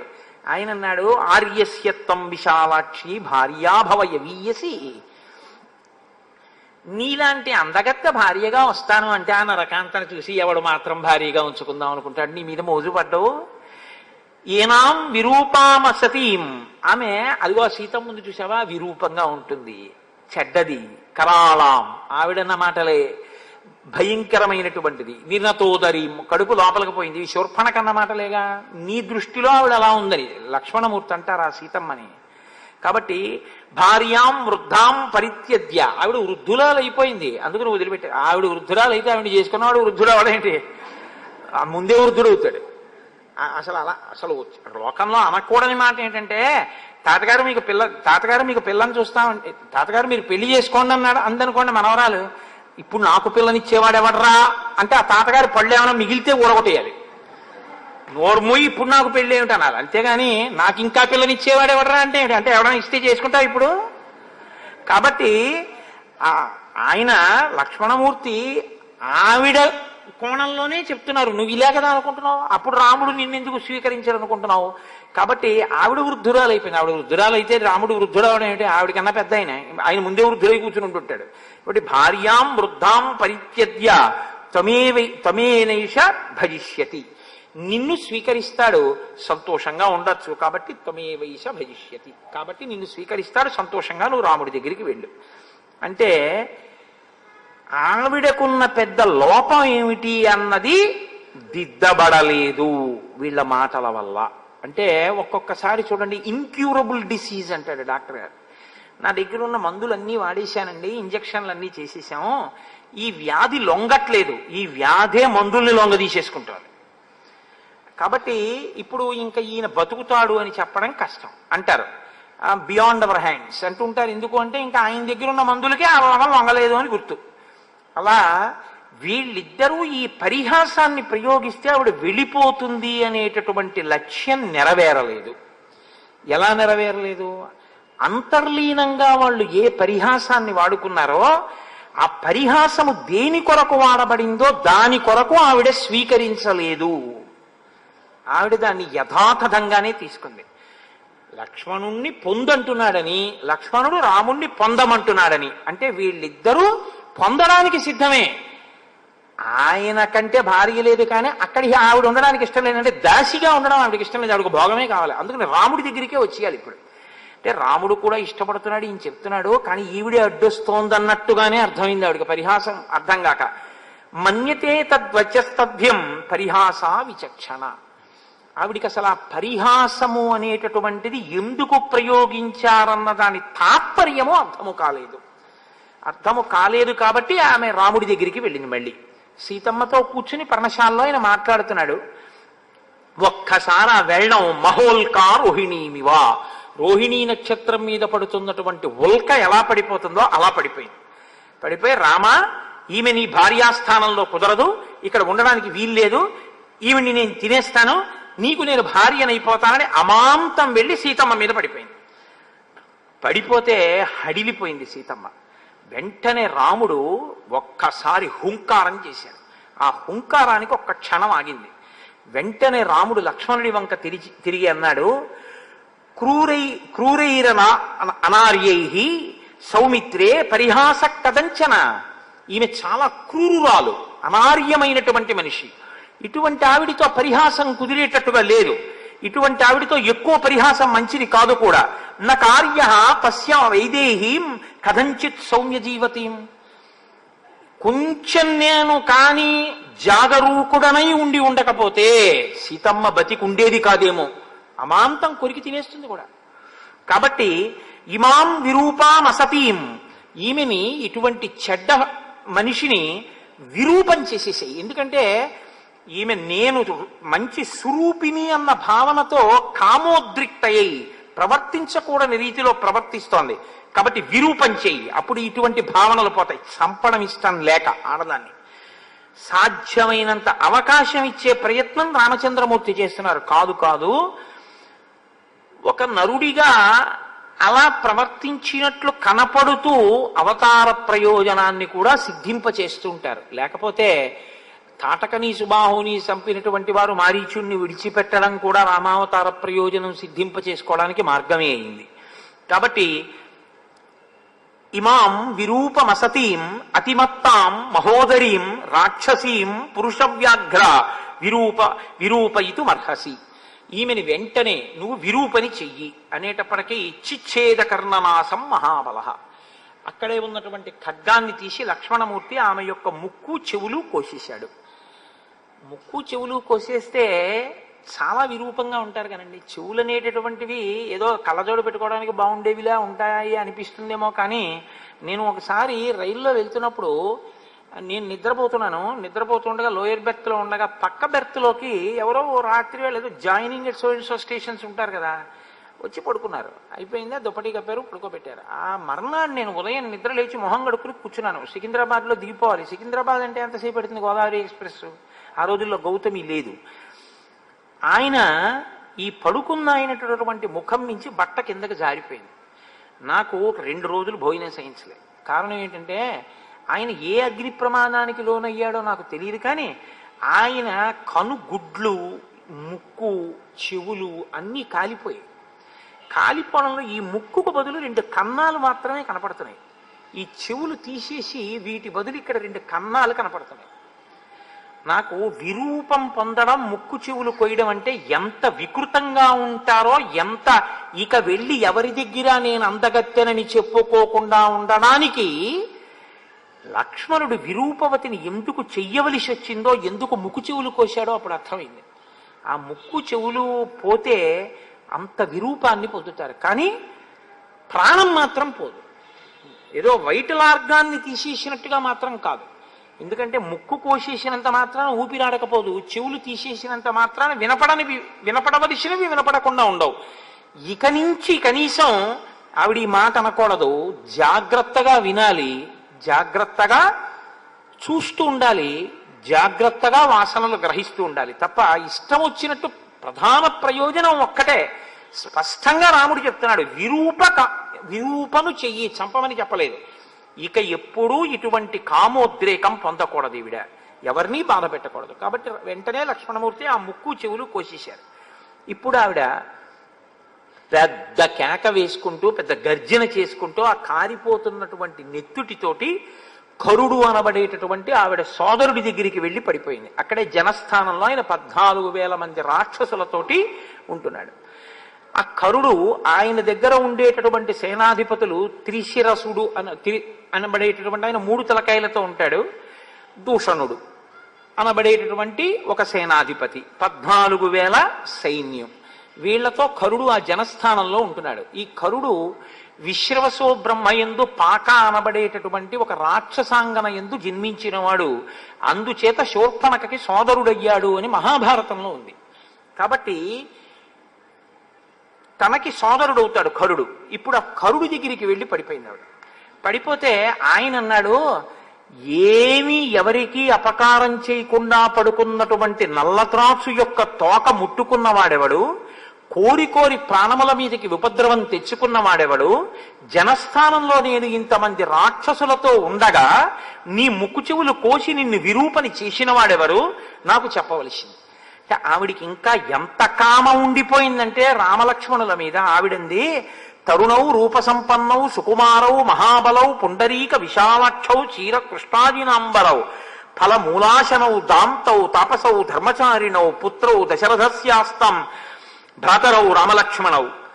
నేను దండకారణ్యంలో ఇద్దరిని చూశాను. వాళ్ళు తరుణవు, మంచి యవ్వనంలో ఉన్న వాళ్ళు, రూపసంపత్తి కలిగినటువంటి వాళ్ళు, సుకుమారులు, మహాబలవంతులు, విశాలమైనటువంటి కన్నులు కలిగినటువంటి వాళ్ళు, నారచీరలు కట్టుకున్న వాళ్ళు, ఆ జింక చర్మాన్ని కట్టుకున్నటువంటి వాళ్ళు, ఫలమూలములను తింటున్న వాళ్ళు, ఇంద్రియ నిగ్రహము కలిగినటువంటి వాళ్ళు, తాపసులు, ధర్మమును ఆచరించేటటువంటి వాళ్ళు, దశరథ మహారాజు యొక్క పుత్రులు, అన్నదమ్ములు, రామలక్ష్మణులు అన్న పేరు కలిగినటువంటి వాళ్ళు.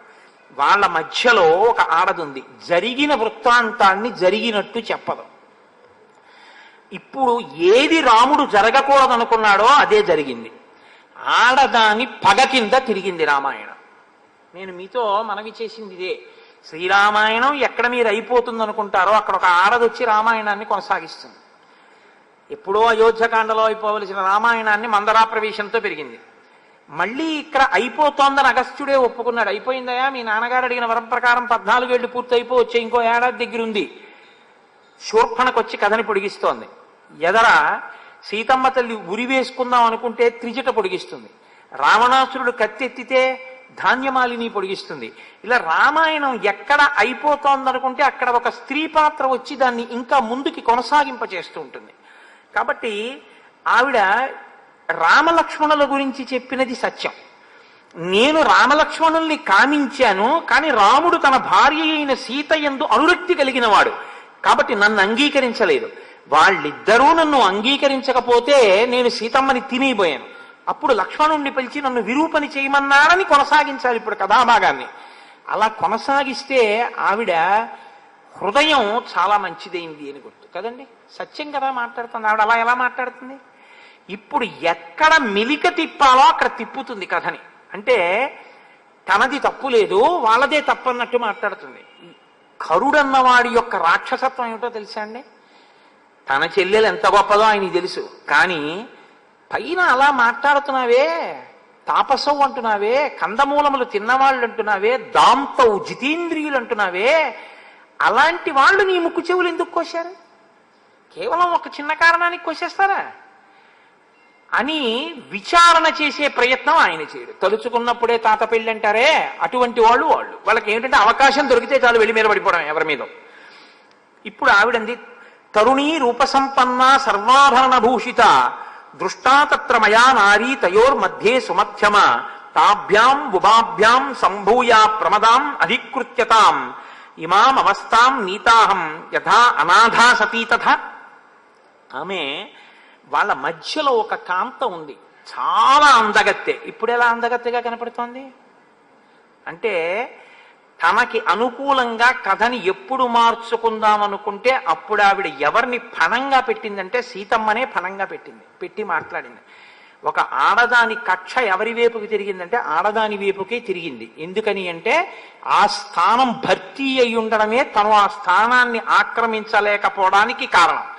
పగంతా సీతమ్మ వైపుకే తిరిగింది. అందుకేగా అగస్త్యుడు అన్నాడు, ఇక సీతమ్మ నువ్వు తిరగకుండా కూర్చోవలసిన సమయం ఆసన్నం అవుతోందని ఆవిడ చేరాలి శిశుపావృక్షం కిందకి.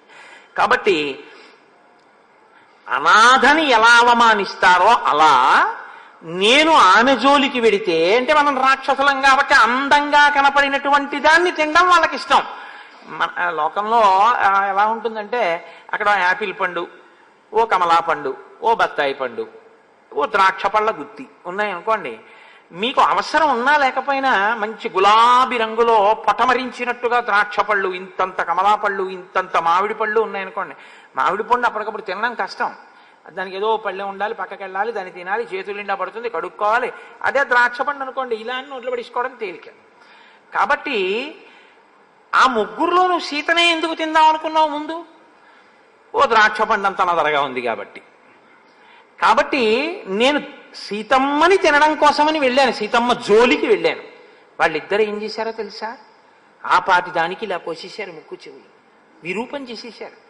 నీ దగ్గరికి వచ్చి పడిపోయాను, అన్నయ్య నువ్వు నన్ను సఫలీకృత మనోరథను చెయ్యాలి. ఇప్పుడు నా కోరిక ఏమిటో తెలుసా? సఫేనం పాతుమిచ్చామి రుధిరం రణమూర్ధని. యుద్ధంలో నువ్వు వాళ్ళ ముగ్గురిని చంపేస్తే వాళ్ళ శరీరములలోంచి పైకి ఉబికి వస్తున్నటువంటి నురగలతో కూడిన నెత్తుటిని నేను పానం చెయ్యాలి. అది నా కోరిక. కాబట్టి నువ్వు వెంటనే వాళ్ళ ముగ్గురిని చంపే. అది ఏమన్నా చిన్న పని అండి, వెళ్ళి ఒకసారి ఉత్తరీయం అడిగి పట్టరా అన్నంత తేలికేం కాదు కదా. అంతే. ఆయన ఉద్ధతి కూడా అలాగే ఉంటుంది. రాక్షసుడంటే వినతగునెవ్వరూ చెప్పినా అన్నట్లుగా వినినంతనే వేగపడక వివరింపదగున్ కనికల్ల నిజము తెలిసిన మనుజుడే పోనీతి పరుడు మహిళోషుమతి. ఆయనకి అదేం అక్కర్లేదు. విన్నాడంతే పగ. ఎక్కడెక్కడ ఎవడి మీద తగువుకెళ్ళడానికి అవకాశం దొరుకుతూ ఉంటుందా అని వాళ్ళు వెతుక్కుంటుంటారు. అప్పుడు వెంటనే ఆయన ఏమన్నాడంటే 14 మహాబలాన్, ఓ 14 మంది బలవంతులైనటువంటి వాళ్ళని పిలిచాడు. పిలిచి మీరు ఆ రామచంద్రమూర్తి మీదకి యుద్ధానికి వెళ్ళండి, రామలక్ష్మణుల్ని సంహరించి రండి. వాళ్ళు అనుకున్నారు సీతారామలక్ష్మణులు తాపసులు నరులు, పెద్ద చంపడం పెద్ద విశేషం ఏమిటి, వాళ్ళు పెద్ద గంటకత్తులు వేసుకుని వెళ్ళిపోయారు. దాని గురించి పెద్ద నేనేం వర్ణన చేయవలసిన అవసరం అందులో ఏం ఉండదు. వాళ్ళు వెళ్ళిపోయి ఆయన్ని యుద్ధానికి పిలిచారు. ఆయన అన్నాడు మీరు ఎవరు, ఎందుకు వచ్చారు యుద్ధానికి అని అడిగాడు. ఆయన విషయం కనుక్కోకుండా అలా వీళ్ళల్లా ఆయన చంపేస్తే అప్పుడు రాముడికి కరుడికి తేడా ఏమి ఉండదు. అంటే వాళ్ళు ఇదిగో ఫలానా కారణానికి నువ్వు శూర్పణకి అవమానం చేసావుట, అందుకని నిన్ను చంపేయడానికి వచ్చేసాము అన్నారు. ఆయన అన్నాడు మీరు నన్ను చంపేయడం ఏమిటి, నేను ఒక ధార్మికమైన మార్గంలో ఉన్నవాణ్ణి, ధార్మికమైన నిష్ట కలిగినటువంటి వాణ్ణి. మీరు నా జోలికి వస్తే మాత్రం మీరు 14 మంది మిగలరని గుర్తించండి. వాళ్ళు అలా ఏం మాటలకి వినేటటువంటి వాళ్ళు కారు. కాబట్టి ఇప్పుడు 14 మంది ఆయన మీదకి యుద్ధానికి వెళ్ళారు. ఆయనకి అది పెద్ద విశేషమే ఉంటుందండి. రామచంద్రమూర్తికి 14 మంది యొక్క గుండెలు చీల్చి అసలు పారేశాడు. ఒకేసారి 14 బాణములను ప్రయోగించాడు. అవి వీళ్ళ గుండెలను చీల్చి భూమిలో గుచ్చుకుని వెనక్కి తిరిగి వచ్చాయి. 14 మంది తెగటారిపోయారు. విచిత్రం ఏమిటంటే దీనికి ముక్కు చెవులు తెగిపోయి ఇంకా నెత్తురు కారుతున్నా ఈవిడ కూడా వచ్చింది వెనకాల శోభనకి. ఎందుకో తెలుసా అండి, ఆవిడ కోరిక పగ, కామము దేని కింద మారిందంటే పగగా మారింది. ఇది కదూ లలితా సహస్రనామ స్తోత్రంలో అమ్మవారి చేతిలో ఒక చేతిలో 5 పుష్పబాణములు ఉంటాయి. మనోరూపేక్షకోదండ పంచతన్మాత్రశాయక. ఆవిడ క్రోధాకార అంకుశోజ్వల. అమ్మవారి అనుగ్రహం ఉంటే నాకు ఈ దిక్కుమాల కోపం ఏమిటని కోపం మీద కోపం వస్తుంది. కోపం మీద కోపం వచ్చింది అంటే మీరు సాధకుడు అయ్యారని గుర్తు. అమ్మవారి అనుగ్రహం ఉంటే కోపం మీద కోపం, అమ్మవారి అనుగ్రహం లేనంతసేపు కామం తీరకపోతే కోపం, తీరితే తృప్తి, తీరకపోతే కోపం. అక్క చెల్లెళ్ళు 2 పక్క పక్కనే ఉంటాయి. కాబట్టి ఇప్పుడు ఆవిడికి కోరిక తీరలేదు కాబట్టి ఏది పుట్టింది, పక్కన పగ పుట్టింది. ఇప్పుడు ఆ పగ చల్లారాలంటే తన కళ్ళతో చూడాలి. సీతారామ లక్ష్మణులు తెగటారిపోవాలి, ఆ నిత్తురు జుర్రుకోవాలి. అదేమిటి అంత కామించిన స్త్రీ అలా చెయ్యొచ్చా అంటే ఇదే రాక్షసత్వము అన్న మాటకి ప్రతీక.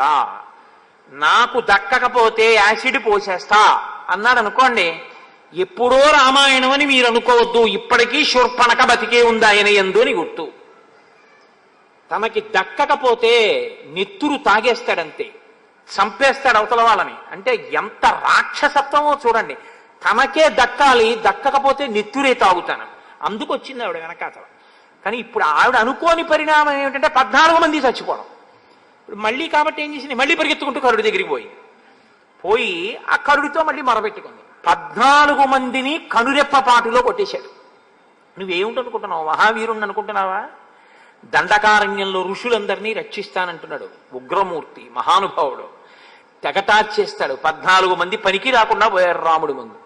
ఈయన ఉద్ధతి ఎటువంటిదంటే ఈయన వెంటనే అన్నాడు 14,000 మంది రాక్షసుల్ని సిద్ధం చేయండి, నా రథం సిద్ధం చేయండి, దూషణుణ్ణి పిలవండి, త్రిశిరసుడిని పిలవండి, ముగ్గురం కలిసి ఈ సైన్యాన్ని తీసుకుని యుద్ధానికి ఎడతా ఉన్నాడు. అందరూ కలిసి బయలుదేరారు. ఆ బయలుదేరుతున్నప్పుడు కరుడికి కొన్ని అపశకునములు కనపడ్డాయి. రామాయణం ఒక శకున శాస్త్రం కూడా, అందులో శకునముల గురించి కూడా మాట్లాడతారు. నిష్కారణంగా గాలి లేకుండా ధూళి పైకి రేగింది. ఆకాశంలో సూర్యుడి చుట్టూ ఒక కొరివి పట్టుకుని, అది ప్రత్యేకించి ఎప్పుడు కనపడుతూ ఉంటుందంటే దీపావళి పండుగ రోజున కాకరపు ఒత్తు చేతితో పట్టుకుని పిల్లలు ఇలా తిప్పుతూ ఉంటారు. ఇలా తిప్పుతుంటే ఒక జ్వాలాచక్రం ఏర్పడుతుంది, ఎర్రటి కాంతి చక్రం తిరుగుతున్నట్టు ఉంటుంది. అటువంటిది ఎలా ఉంటుందో అటువంటి పరివేశం ఒకటి సూర్యుడి చుట్టూ పట్టుకుంది. నక్కలు ఎదురుగుండా వచ్చి నోళ్లు తెరిచి అరుస్తున్నాయి. కారణం లేకుండా గుర్రములు తొట్టుపడ్డాయి. ఒక్కసారి ఎక్కడి నుంచో ఒక గ్రద్ద వచ్చి కరుడి యొక్క పతాకం మీద వాలి ఎగిరింది. చెట్ల నుంచి అకస్మాత్తుగా పువ్వులు పళ్ళు కింద పడ్డాయి. పట్ట పగటి వేళ ఆకాశంలో నక్షత్రాలు కనపడ్డాయి. ఉల్కలు నేల మీద పడ్డాయి.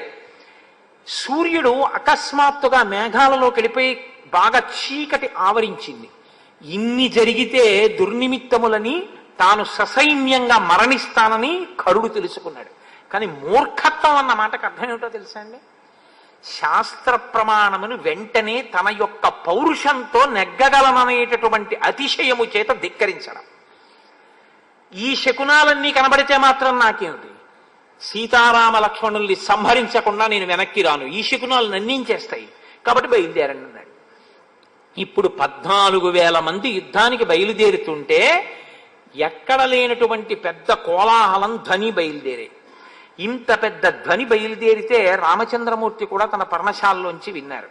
విని చాలా పెద్ద సైన్యమే యుద్ధానికి వస్తోంది, శకునములను బట్టి చూస్తే శకునములు మనకి అనుకూలంగా కనపడుతున్నాయి, కాబట్టి లక్ష్మణ నేను ఇప్పుడు ఆ రాక్షసుల్ని తెగటారుస్తాను అంటూ రాముడు మాట్లాడడం అంటే చాలా సొగసుగా ఉంటుంది, చాలా అందంగా ఉంటుంది.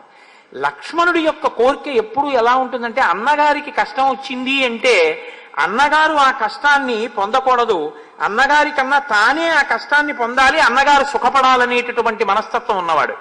కాబట్టి లక్ష్మణుడు అన్నయ్య నువ్వు ఉండు నేను ఎడతానంటాడేమోనని ఆయన అన్నాడు.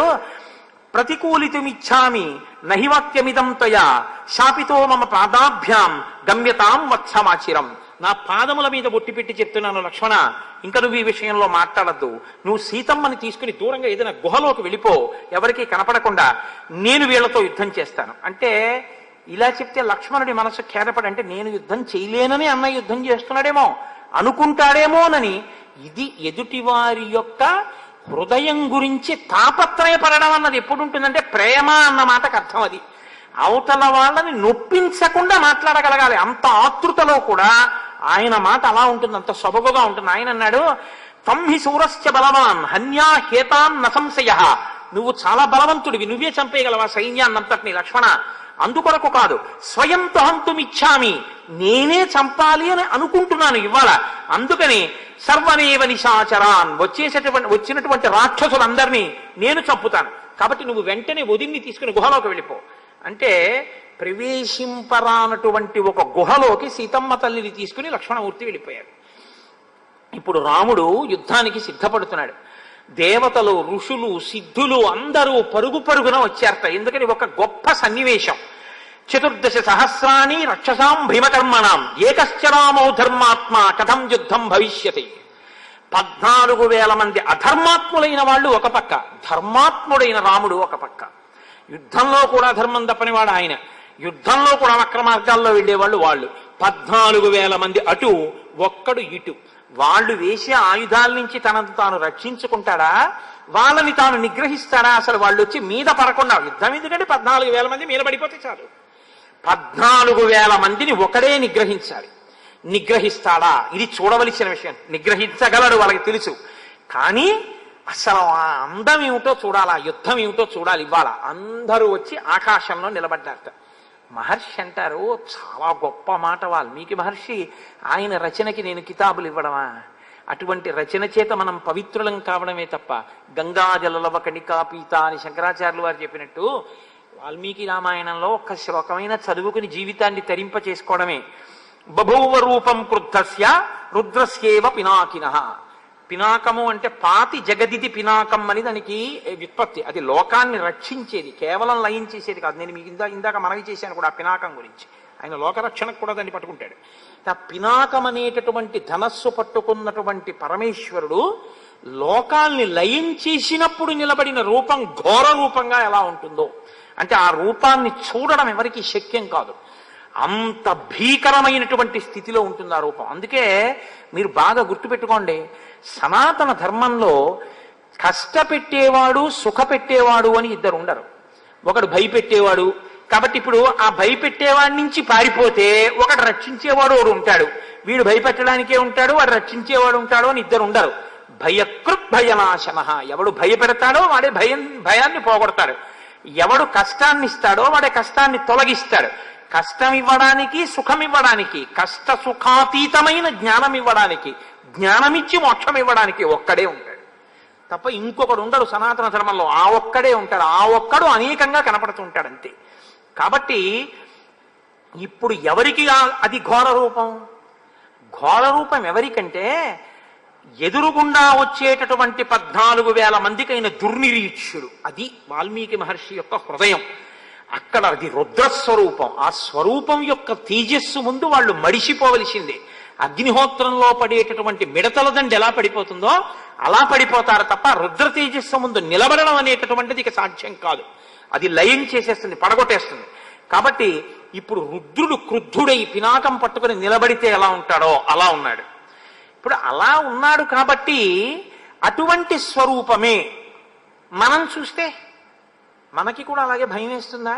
రాముడు కోదండం పట్టుకుని అలా నిలబడినటువంటి రూపాన్ని చూస్తే భయపెడుతుందని మీరు అనుకోకూడదు. ఎందుకో తెలుసా అండి, మీకు నేను ఒక ఉదాహరణ చూపిస్తాను. అశ్వత్థామ విడిచిపెట్టినటువంటి అస్త్రం ఉత్తర గర్భంలోకి వెళ్ళిపోయింది, ఇంకా పిండాన్ని చెనకబోతోంది. లోపల ఆ పరీక్షిత్ ఉన్నాడు, ఇంకా శిశువు ఆయన. ఆ లోపల ఉన్నటువంటి పసిపిల్లవాడి యొక్క ఆర్తనాదాన్ని తల్లి వింది. విని 5 మామగారులున్నా కాదని వెళ్ళి కృష్ణ పరమాత్మ యొక్క పాదాల మీద పడింది. అయ్యా నువ్వు నన్ను రక్షించాలి ఏంది ఆవిడ. ఇప్పుడు రక్షించాలి అంటే ఒక కాలు పైకెత్తి రథంలోకి ఎక్కడానికి సిద్ధంగా ఉండి ఒక కాలు కింద పెట్టి ఉన్నటువంటి కృష్ణ పరమాత్మ ఆమె యొక్క ఆర్తిని, ఆమె యొక్క శరణాగతిని లెక్కలోకి పెట్టుకున్నాడు అంతే. ఇక్కడే ఉన్న కృష్ణుడు ఒక్కసారి ఉత్తరాగర్భంలోకి ప్రవేశించాడు. ఎలా ప్రవేశించాడు? సుదర్శన చక్రం పట్టుకుని లోపలికి ప్రవేశిస్తే ఈ పిండం లోపల ఉన్న పిల్లవాడికి కూడా బ్రహ్మాస్త్రపు యొక్క తేజస్సుల్ని తనలోకి తీసుకోగలిగినటువంటి భయంకరమైన తేజస్సుతో ఉన్న రూపంగా పరీక్షిత్తు చూశాడనుకోండి, కళ్ళు ఎగిరిపోతాయి పిండానికి కదండి. అది మధ్యం తినటువంటి మార్తాండ బింబం లాంటి స్వరూపం. అది సహస్ర సూర్యుల పగిది ప్రకాశిస్తుంటుంది. దాన్ని పరీక్షిత్తు చూడలేడు.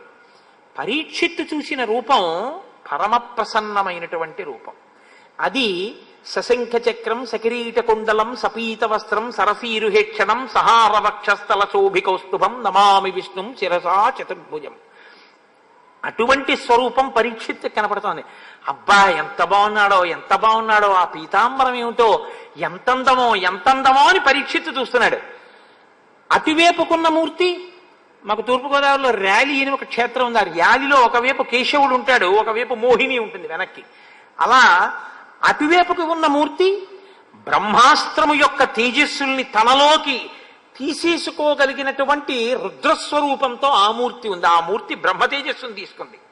వెనక మూర్తి కళ్యాణమూర్తి అయి పరీక్షిత్తుకి అలా కనపడింది. అందుకే బయటికి వచ్చినటువంటి పరీక్షిత్ తాతగారైన ధర్మరాజు గారి తొడలో కూర్చుని సభలో చూస్తే అమ్మ కడుపులో ఉండగా నేను చూసినటువంటి ఆ మంగళప్రదమైనటువంటి మూర్తి ఎక్కడైనా కనపడతాడా అని పరీక్షగా చూసినటువంటి కారణం చేత పరీక్షిత్ అని పిలిచారట.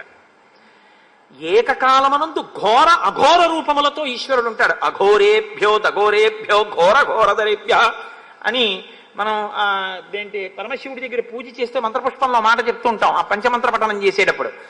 కాబట్టి ఆ ఘోర రూపము అఘోర రూపము ఏకకాలంలో ఉంటాయి. ఇప్పుడు 14,000 మందికి ఘోర రూపం తప్ప రామభక్తులకు రాముడు ఎప్పుడూ ఘోర రూపి కాడు, ఎప్పుడూ ఘోర రూపి కాడు. ఆ రూపం మీకు మంగళప్రదంగా ఉంటుంది. ఇలా దాన్ని దర్శనం చేసిన వారు ఒకరున్నారు. ఎవరో తెలుసా అండి? రామదాసు గారు దర్శనం చేసుకున్నాడు. మహానుభావుడు. ఆయన గుండెలు ఎంత పొంగిపోయాయో, పొంగిపోతే ఆ పొంగిపోయిన ఆనందం లోపల పట్టక వాగ్రూపంగా ప్రవహిస్తే ఆయన నోటి వెంట ఒక పద్యం వచ్చింది. బండన భీముడు అత్తజన బాంధవుడు ఉజ్వల బాణతోన కోదండ కళాప్రచండ భుజతండవ కీర్తికి రామమూర్తికిన్ రెండవ సాటి దైవమిక లేడనుచున్ గడకట్టి భేరిక దండ డండ దండ నిడజంబుల దండము నిండ మక్క వేదండము నెక్కి చాటెదను దశరథి కరుణాపయోనిధి అని రచన చేశారు ఆయన. ఆయన భుజములు తాండవం చేస్తాయిట. ఎప్పుడు బాణం తీస్తాడో, ఎప్పుడు వింటినారికి తొడుగుతాడో, ఎప్పుడు ప్రయోగిస్తాడో కనపడదు. మబ్బులలోంచి వర్షం వచ్చి పడిపోయినట్టుగా బాణప్రయోగం జరిగిపోతుందంటే.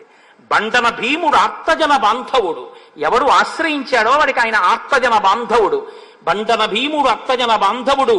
అటువంటి వాడు ఆయన భుజములు తాండవం చేస్తాయి యుద్ధం వస్తే. అది శివస్వరూపానికి ఉంది. తాండవము అన్న మాట శివుడికి సంబంధించింది, లాస్యము అన్న మాట అమ్మవారికి సంబంధించింది. భావములు లాస్యము, కదలికలు తాండవము. శివుడు, ఆ శివుడి యొక్క తాండవం ఎలా ఉంటుందో ఆయన భుజములు అలా కదులుతాయి, అటువంటి తాండవం చేస్తాయి. అలా తాండవం చేసేటటువంటి నా స్వామి చేతిలోంచి బాణ పరంపర వచ్చి శత్రువుల మీద పడుతుండగా అలా రక్షించగలిగినటువంటి ఈశ్వర స్వరూపము వేరొకటి లేదు అని నేను ఎలా చెప్తానో తెలుసా?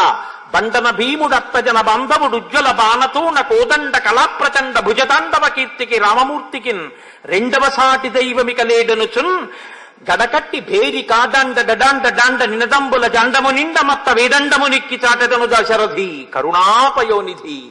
మామూలుగా చెప్పను రామ, పొంగిపోయిన మనస్సుతో 4 వీధుల కూడలిలో ఒక పెద్ద పందిరి కట్టి, పందిరిలో ఒక పెద్ద భేరీ కట్టి నేను ఏనుగెక్కి వచ్చి నిలబడి డామ్ డామ్ డామ్ అని కొడతాను. ఎందుకురా భేరీలు కొడుతున్నావు అని అడుగుతారు నన్ను. అప్పుడు చెప్తాను, రామచంద్రమూర్తిగా భుజతాండవం చేస్తూ బాణప్రయోగం చేసి రాక్షసులను మట్టు పెట్టగలిగినటువంటి వేరొక దైవ స్వరూపము లేదు లేదు లేదు అని చాటి చెప్తాను రామ అన్నాడు. అంటే శత్రువులను మట్టు పెట్టడంలో ఆ ఘోర రూపం అలా ఉంటుంది. అదే ఘోర రూపం ఆశ్రయించినటువంటి భక్తులైనటువంటి వారికి అంత మంగళప్రద స్వరూపంగా ఉంటుంది. అందుకు కదండి ఆ ధనస్సు పట్టుకుని, ఆ బాణాలు పట్టుకుని అలా ఉంటాడు. ఎక్కడ తేడా ఉంది చెప్పండి నాకు? రామస్వరూపాన్ని మెజిస్ట్రేట్, కలెక్టర్ గారే మెజిస్ట్రేట్ గా కూర్చుంటే ఆ కలెక్టర్ గారే కారు దిగు ఆఫీసులోకి వచ్చి కొన్ని ఫైల్స్ సీల్ చేసుకుని పట్టుకెళ్ళిపోయాడు అంతే. ఆఫీస్ సీల్ చేసి పారేసాడు. ఆయనకు అధికారం ఉంది, మెజిస్టీరియల్ పవర్స్ ఆయన్ని వెన్నంటి ఉంటాయి, ఆయనతోనే ఉంటాయి. మెజిస్టీరియల్ పవర్స్ కలెక్టర్ ఆఫీస్లోనూ కలెక్టర్ గారి కారులోనూ ఉండరు, ఆయనంటే ఉంటాయి. అలాగే ఈశ్వరుణ్ణి కూడా ఎప్పుడు అఘోర రూపములు వెన్నంటే ఉంటాయి. శత్రువులకి ఘోర రూపం, ఆయన్ని ఆశ్రయించిన వాళ్ళకి అఘోర రూపం, మంగళప్రద రూపం. అది రుద్రస్వరూపమైన అంతే, కేశవస్వరూపమైన అంతే. ఇద్దరి స్వరూపం అలాగే ఉంటుంది. తత్వం తెలిస్తే ఉండే మాట అలా ఉంటుంది. తత్వం తెలియకపోతే భేదాలు కనబడతాయి. విష్ణువు వేరే ఉన్నాడు, శివుడు వేరే ఉన్నాడు, ఈనోడు ఉన్నాడు, ఆయనోడు ఉన్నాడు, ఇన్ని మాటలు వస్తాయి. అసలు తత్వం అర్థమైతే ఇన్ని మాటలు రావు. కుర్తాలాల్చి వేసుకున్నా నా కొడుకే, పంచె కొట్టుకున్నా నా కొడుకే, ధావళి కట్టుకున్నా నా కొడుకే, తువ్వాలు కట్టుకున్నా నా కొడుకే. తువ్వాలు కట్టుకున్నావు ప్యాంటు తొక్కా వేసుకోలేదు నేను కొట్టేసి, ధావళి కట్టుకున్నావు ప్యాంటు తొక్కా వేసుకోలేదు వాళ్ళమ్మ కొట్టేసి, కుర్తాలాల్చి వేసుకోలేదు పంచె కట్టుకున్నావని వాళ్ళ తాతగారు కొట్టేస్తే దెబ్బలు తినేవాడు ఓడే. ఓ రూపంలో పట్టుకుని ఓ రూపంలో తిడితే నువ్వు తిట్టే తిట్లు ఆయనకే, పూజలు ఆయనకే. పూజ చేసామని సంతోషించాలా, ఇంకో రూపాన్ని చూసి తిడుతున్నావని ఆయన బాధపడాలా? నీకు ఇంకా తగినంత పరిణితి రాలేదని ఈశ్వరుడు అనుగ్రహించి భారతీ తీర్థస్వామి చెప్పినట్టు పరిణితి కటాక్షించుగాక. కాబట్టి ఇది మహానుభావుడు వాల్మీకి మహర్షి యొక్క ప్రతిపాదన. రామాయణంలో అభేద తత్వాన్ని చూపిస్తూ ఉంటారు. కాబట్టి ఇప్పుడు ఆ వచ్చిన సేనానాయకులు పడిపోయారు. కరుడు మాత్రం పెద్ద శరీరంతో రామచంద్రమూర్తి మీదకి వచ్చి పడిపోతుంటే ఆ 2 చేతులు బాణముల యొక్క ప్రయోగం చేత తెగిపోయేటట్టుగా కొట్టేశారు. ఏర్లు ప్రవహించినట్టు నెత్తురు కారిపోతూ ఆయన ఇంకా ఏదో యుద్ధం చేయడం కోసమని వచ్చి రాముడి మీద పడిపోతుండగా కొద్దిగా వ్యవధానం కోసం, అంటే ఆ వింటినారిని సవరించుకోవడం, వింటినారి ఆకర్ణాంతం లాగడం కోసం బాణం ఎక్కువ పెట్టడానికి చోటు కోసమని 2 అడుగులు వెనక్కి వేశాడు రాముడు. దాన్ని అపసర్పణము అంటారు ధనుర్విద్యలో. ఎందుకంటే ధనస్సు పట్టుకున్నవాడు అడుగులు వెనక్కి వేయకూడదు, వీరోచితమైన తేజస్సు ఉన్నవాడు. రాముడి మీద ఇది ఒక నింద మోపారు. కరుడితో యుద్ధం చేసేటప్పుడు 2 అడుగులు వెనక్కి వేశాడు రాముడు, ధర్మం తప్పాడు. అలా ధర్మం తప్పాడో లేదో చెప్పడానికే ధర్మాత్మా సత్యసంధశ్చ రామో దాశరథిర్యదీ పౌరుషేచా ప్రతిద్వంద్వశరైనం జహిరావినం అన్నాడు లక్ష్మణుడు. పడిపోయాడంతే ఇంద్రజిత్. కాబట్టి ఆయన ధర్మం తప్పలేదు, 2 అడుగులు చోటు కోసం వెనక్కి వేశాడు. కాబట్టి వేసి ఆ కరుణ్ణి కూడా సంహరించాడు. 14,000 మంది రాక్షసులు తెగటారిపోయారు. ఎంతసేపట్లోనో తెలుసా అండి?